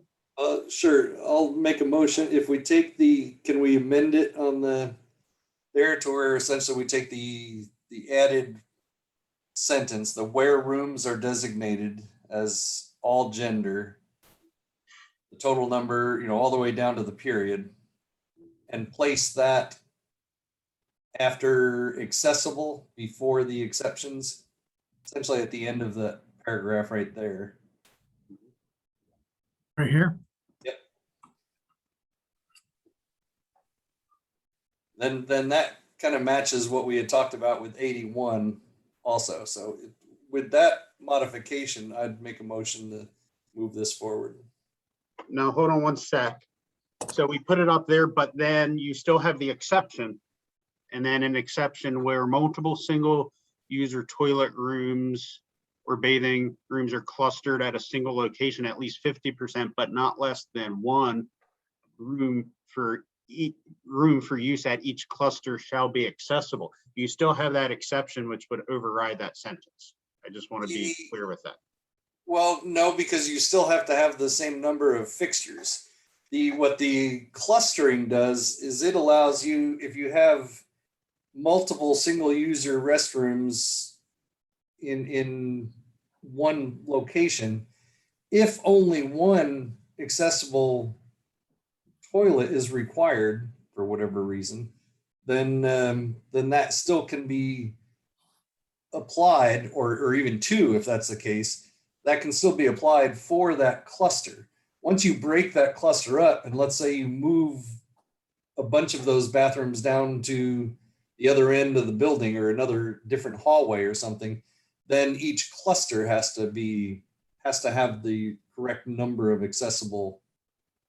But point is, it just get, if it is an all gender cluster, then I still think we need a sentence in that exception number 3 that says if it is an all gender cluster, not less than 2 single use restrooms must be accessible. I think that's the purpose of this. I think you're right, Andrew. I mean, and that's really kind of what it's getting at is that yeah, and what we're fixing has always been, somebody wants to switch from a separate male and female individual, 2 individual restrooms, and they say, well, I'm just gonna put one accessible in here. I'm going to replace these with one accessible. I mean, they're both all gender. So that's really what we're trying to fix is the issue with them trying to reduce the number of accessible fixtures to 1 when 2 would have been required. Right. So Mike, would you be okay with the second sentence in 3 adding, when we're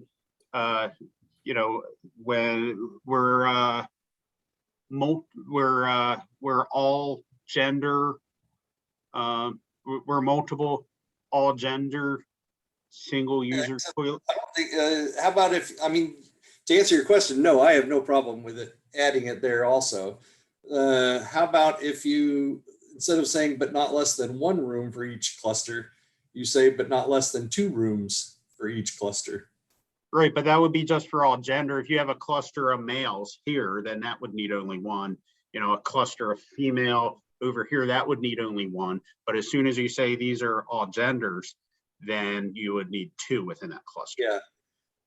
So What I mean is in the exception number 3, you could get there, I think, by saying at least 50%, but not less than 2 rooms for each use at each cluster shall be accessible, or a separate sentence. I'm fine either way. I think a separate sentence is more clear. If you John, if you copy and paste that first sentence and put it in, so the sentence for 3, so it says the exact same thing again, and then we'll put in where multiple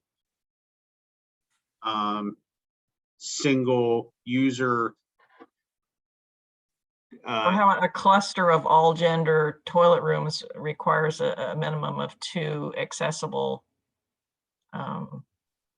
Okay, yeah, clusters of all gender, clusters of single user, all gender toilet rooms and bathing. Single user, yeah. Or a cluster of single user. Require at least 2. So, Or what if you just left it alone the way it was submitted? Without moving the sentence there. yeah, I think if we move it up, this is the only place where you have that issue. So if we either leave it as submitted or, change it around so it's clear that when you have a cluster where rooms are designated as gender neutral, all gender neutral, or all gender, the total number of accessible toilet or bathing fixture shall not be less, shall be at least 50%, or not less than 2. Yeah, Mike, would you be okay with that if we put it back to how it was and then we just slightly modify that second sentence to? Yeah, I mean, I'm fine with that.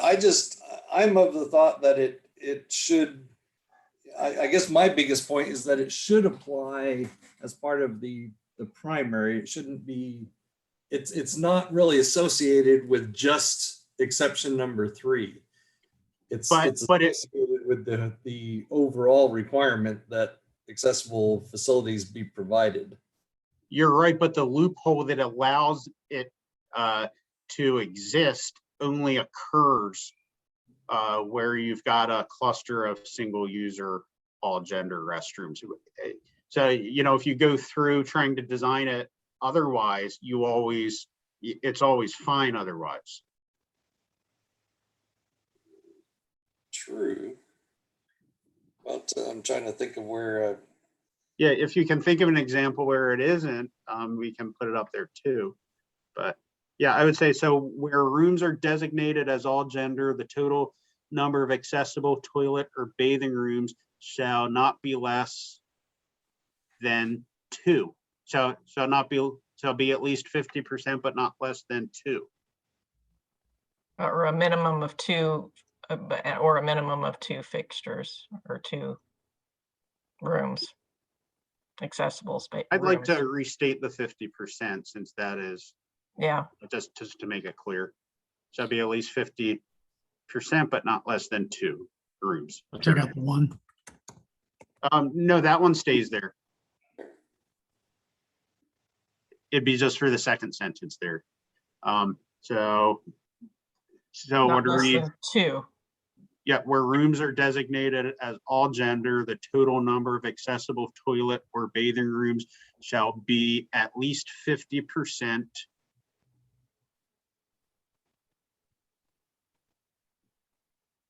But not less than 2 rooms. And Mike, yeah, if you want to go through in your head and see if there are any loopholes still, but I believe that closes everything. And delete this here. Correct. Yeah. And you got an N on the back of 2. Oh, yeah. That's how I like to spell it. So this is Mark. I just had a question because you guys are kind of losing me here, but looked like you had two proposals, and one just changed the word general neutral to all gender. And then the other one, the other proposal you were showing earlier kind of dealt with the language. Am I missing that? No, I think you're correct in that. Here, I'll pull up 81. That's the other one that.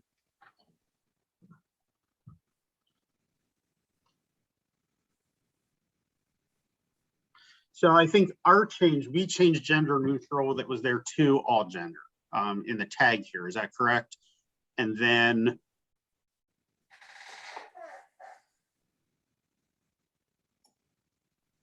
Yeah, so I think the previous one was only changing that one word, general neutral, to all gender. but that one word, that's all new language anyway, right? I don't know, John, are you caught up and fully versed to explain? Me? Or John? The other guy? Yeah, you.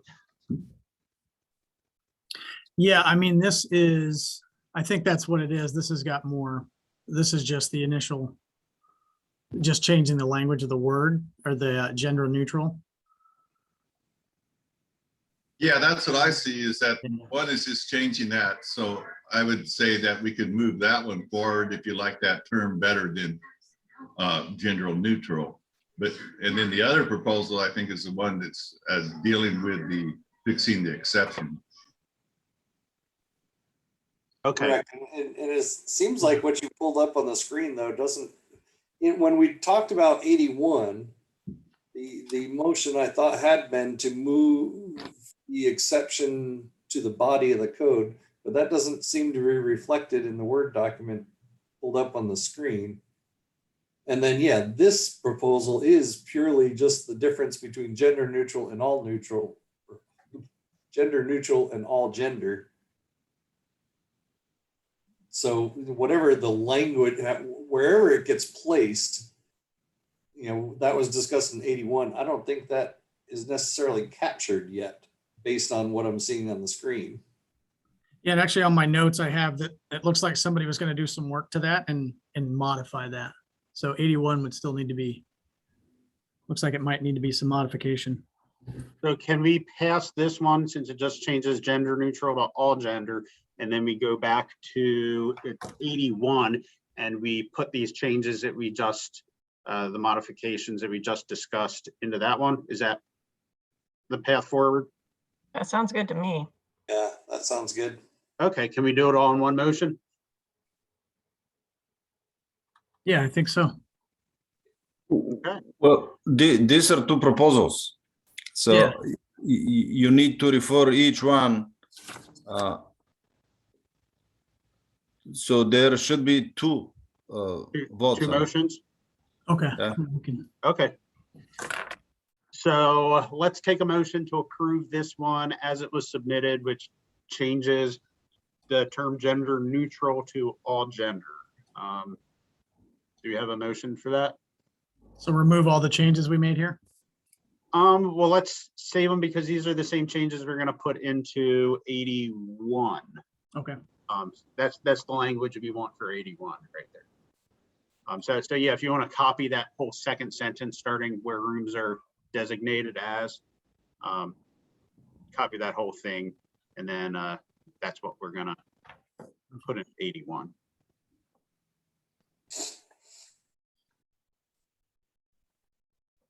So do you have a motion? So Andrew, yes, this is Todd. So I think what you're proposing here is to forward to the committee as amended here. We're going to forward this as it was submitted because what this change does, the only thing this change does, it changes the term gender neutral to all gender. You don't want to just change them both to read the same and forward them both as? Oh. Or, yeah, we could theoretically just reject this one, go back to 81 and make it all gender and then finish the discussion there. Oh, just change all the gender neutral to all gender in that one? Yeah, that may be the cleanest way to do it. All right. Is that a motion, Michael? Sure. That'd be a bad way. Okay, do we have a second? This is Todd. I'll second. That makes sense. Thanks, Todd. Any discussion? All those in favor, please say aye. Aye. And all those opposed? Perfect, motion passes. So yeah, if you bring up 81 once again. Takes a second to save here. Sure. All This right. is just as a question. So then the proponent is informed that's the intent of what we did, right? So it's not Yeah, confusing. they'll know that that was disapproved and those changes were incorporated into 81. Thank you. And I think isn't Micah the proponent on both? I think he just sent the second one in after to correct the all gender aspect of it. Yep. Yeah, you're probably right. Now, if you go down to exception 3 and put in the sentence we concocted, where rooms are designated as all gender, total number of accessible to be, looks beautiful. And then, yeah, if you do a word search for all gender and just cross all those out and change those to, or no, I guess it would be gender neutral to all gender, sorry. Oh, yeah, yeah. So the word search would be gender neutral.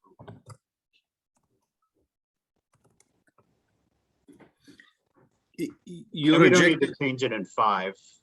Actually,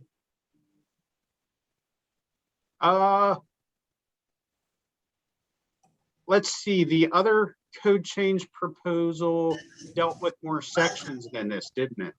yes, this is what I was gonna say. You rejected it, actually, but it had other sections, not only in chapter 11. Okay, so I would propose we accept this as modified and then we'll reopen 234 and accept it as submitted. That'd be my suggestion. And John, I don't think you need to change anything there in the number 5 there. That's just commentary. Okay. So let's see, let me do that again. So change all this from gender neutral to all gender. Or just leave this. Just leave it. Yeah, it's good. Okay. So, okay, anyone have any questions, comments, or discussion on this change that we discussed in the previous proposal? Mike? I've got a question.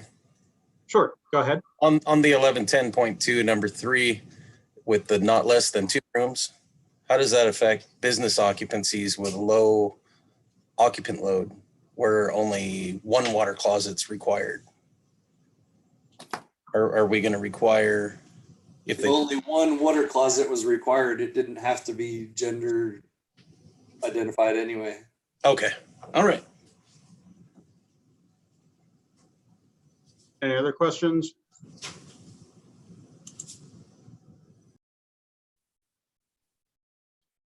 All right, is there a motion? I'll move to forward the proposal as modified to full committee. Thanks, Sue. You mean this one, 81? Yes. Yep. Okay. I'll second. Thanks, Mike. Any further discussion? All those in favor, please say aye. Aye. Aye. Aye. All those opposed? And motion passes. So yeah, if we go back to 234, and I propose we just accept that as submitted without any, and all that does is change everywhere in the code that says gender neutral to all gender. Agreed. All right. Is that a motion? I'll move to propose to forward the proposal to full committee as submitted. Thank you, Sue. I'll second. Any further discussion? All those in favor, please say aye. Aye. Aye.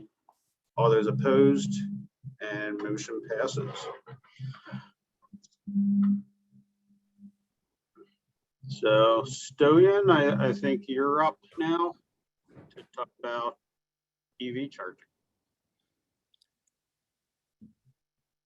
John, can you, The agenda properly.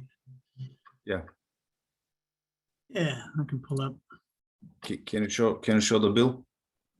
Yeah, I'll show you how it's right here. Can you guys still see it? I'll zoom in. Can you move down to the highlighted area? Highlighted. I'm not sure if there's any highlighting on here. Maybe. You know which page it's on? No. Let's see.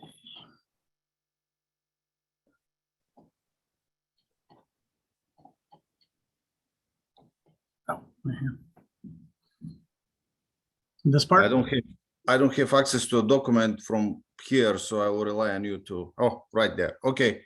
So 1287, it will require some additional homework, but what I want to point out is the caveats and the difficulties in this bill. So the most important one is that currently there is an exception for R3 occupancies. And what happened with this bill was it was amended on the Senate floor with the striker, and how it reads now, electric vehicle charging is required for our residential occupancies, including R3. So the question here is, what is the intent? R3 based on the occupancy classification in the International Building Code, or 1 and 2 family dwellings and townhouses as required in the residential code. I reached out and I didn't get any formal response. However, the Assistant Attorney General Dirk that is helping us and I listened to the Senate floor discussions, and it appears that the senators were talking all the time about 1 and 2 family dwellings. So I guess they understood that the intent was to require electric vehicle charging for 1 and 2 family dwellings.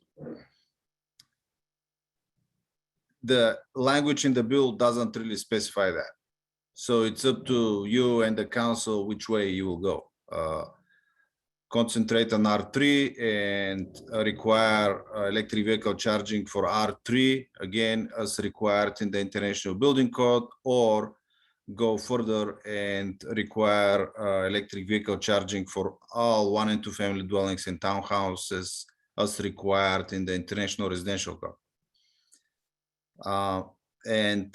I don't have the answer, I have my opinion, but it's just mine. So it will need some additional discussion. The other thing in this bill is that, John, can you move up a little bit? Up. Okay, sorry, down. I apologize. Just go to the beginning of this section. Right here. A little bit more. Section 4. Okay, way there. So the Building Code Council is required to adopt new rules. Well, the Building Code Council already adopted the rules for electric vehicle infrastructure, and we are waiting for some additional things to happen. I don't want to address every single one here, but please read section 4, and we can talk about this the next time. So the first thing is R3 versus 1 and 2 family dwellings, and the second one is, okay, we are required to, the council is required to modify the requirements for electric vehicle charging, but it doesn't specify how exactly. If it doesn't make sense what I'm saying, I can try to repeat it in a different way, but the bill is unclear to me, so I can't even tell you what the intent of the entire bill was. Do you mind scrolling down again to the highlighted part so I can see that one more time? The rules required under this subsection for occupancy classified must be implemented. So, so you're saying except for the rules related to R3, they're required. Well, the implementation date is July 1st, 2024, which kind of aligns with the current code adoption cycle. The question is the scoping. So what we do with the electric vehicle charging? So I don't see how it wouldn't apply. So your question is, does it apply to the residential code or just the building code in R3? Is that what you're asking? Well, I'm not asking, I'm just saying that you and the council needs to make the decision. So the senator that proposed that, she's saying she meant 1 and 2 family dwellings. And then the senators were discussing 1 and 2 family dwellings at the Senate floor, but the language in the bill doesn't specify that.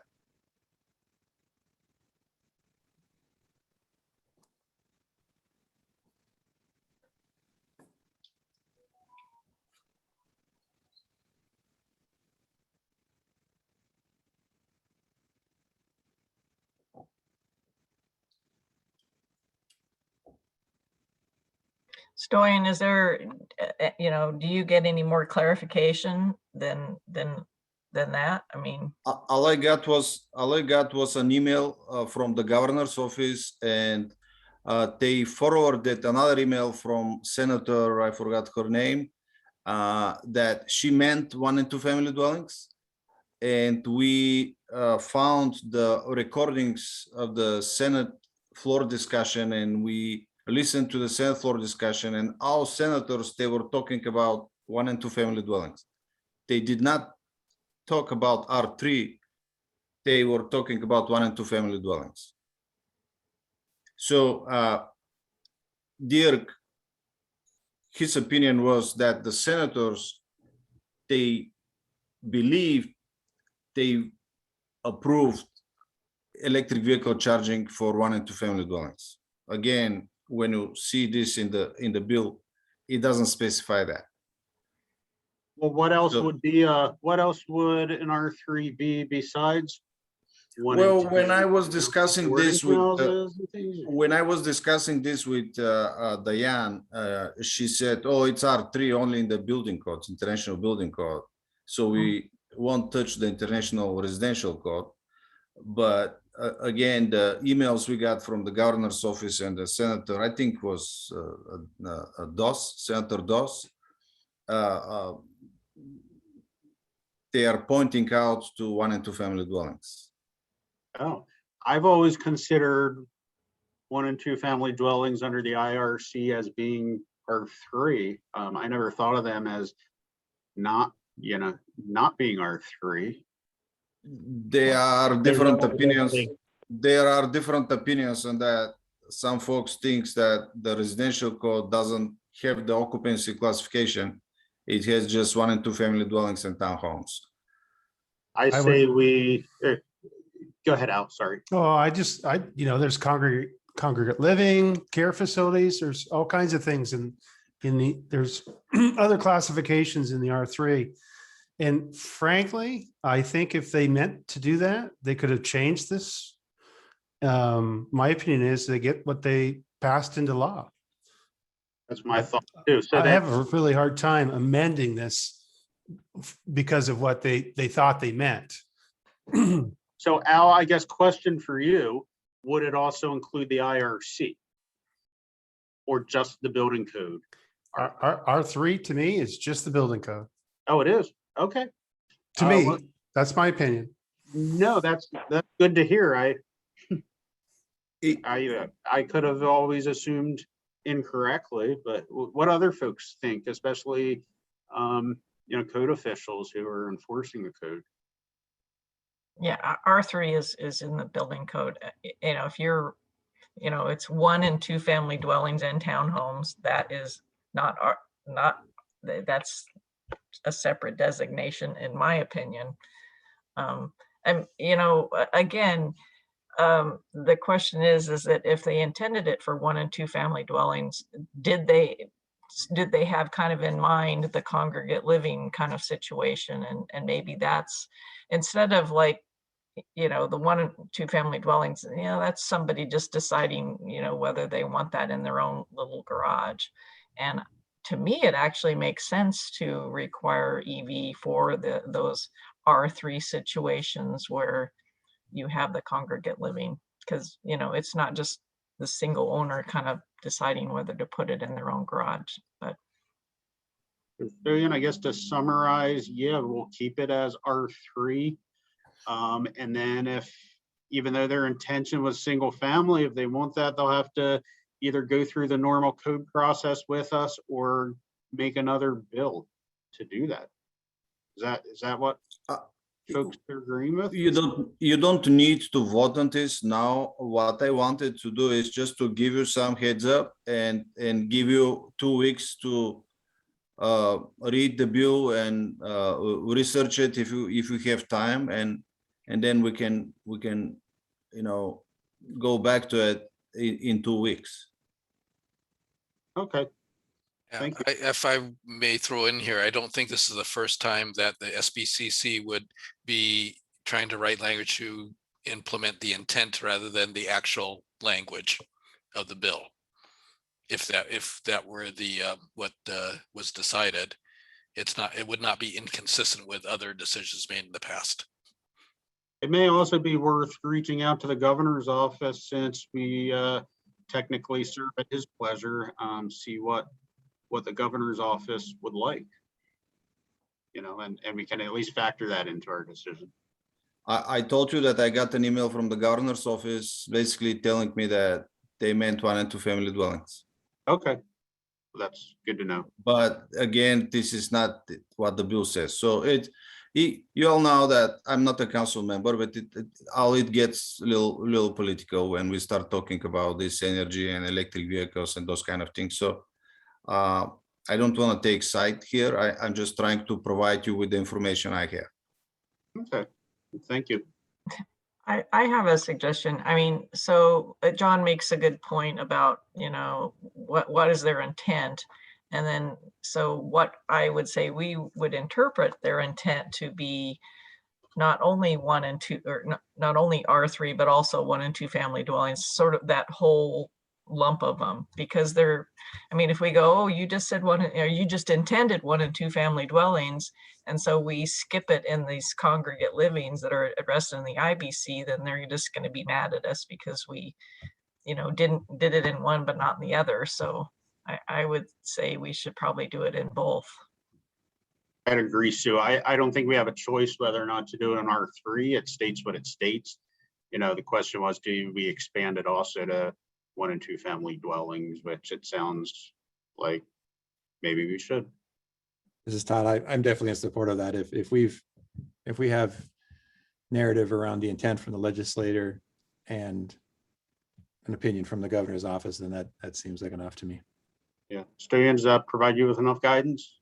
I reached out to the governor's office. The governor's office reached out to the Senate, and they got the email from Senator Doss, I believe. I hope I'm saying her name right.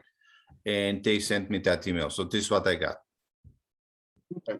And then after that, so what happens with this intent versus what is adopted? So it's not important what the proponent thought about the intent. It's important what the senators were thinking, what the intent was, what they did vote for. So it was my lesson from our Assistant Attorney General. So we listened to the recordings, and nobody mentioned R3. All discussion was about single family dwellings and townhomes. These folks are politicians. They don't really use the occupancy groups all the time. So I guess their intent was that this includes our residential occupancies. I see no problem also including the R3, especially since that's the language. As you said, it makes sense for those as well. So.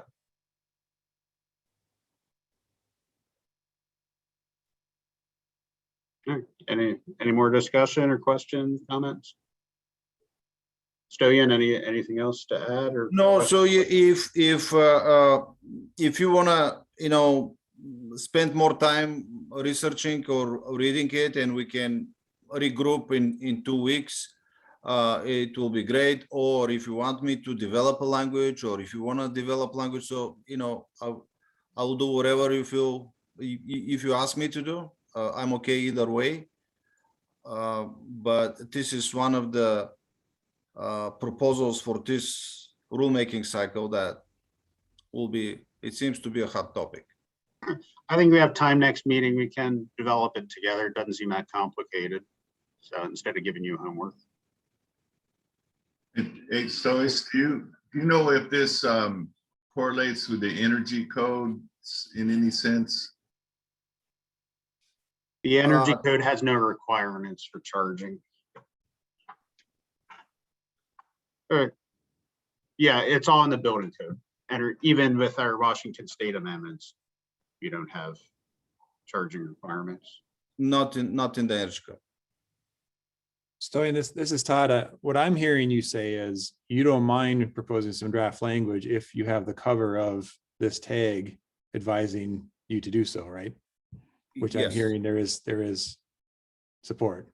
Is that correct? If the tag is in the opinion that the proposal shall be for R3 and 1 and 2 family dwellings and townhomes, I can draft something for you to discuss the next time. But that is our opinion, it seems. It will require additional discussion where to locate it. So 1 and 2 family dwellings and townhomes in the residential code and a different proposal in the building code. I guess this is the right way of doing it.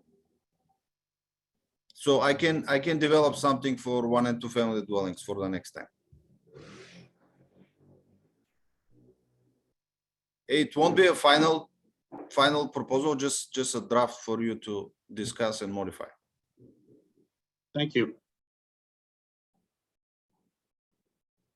Any more questions or comments?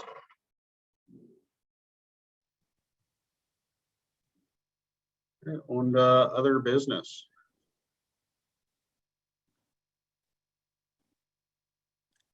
Under other business, I can make a comment. Andrew and Michael recommended we have all dates, all meetings posted on our website. So we updated. John actually did update the calendar. So there are dates for the meetings, but it doesn't mean we'll meet on all these dates. So if we complete the work, then we don't need to meet.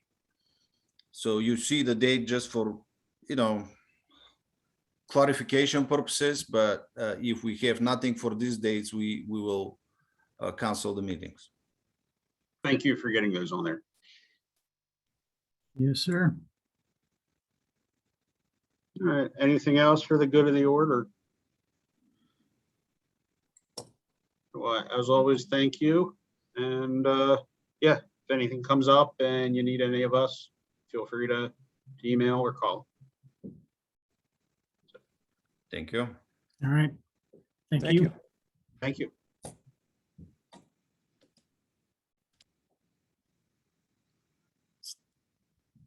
Stephanie, you can stop recording.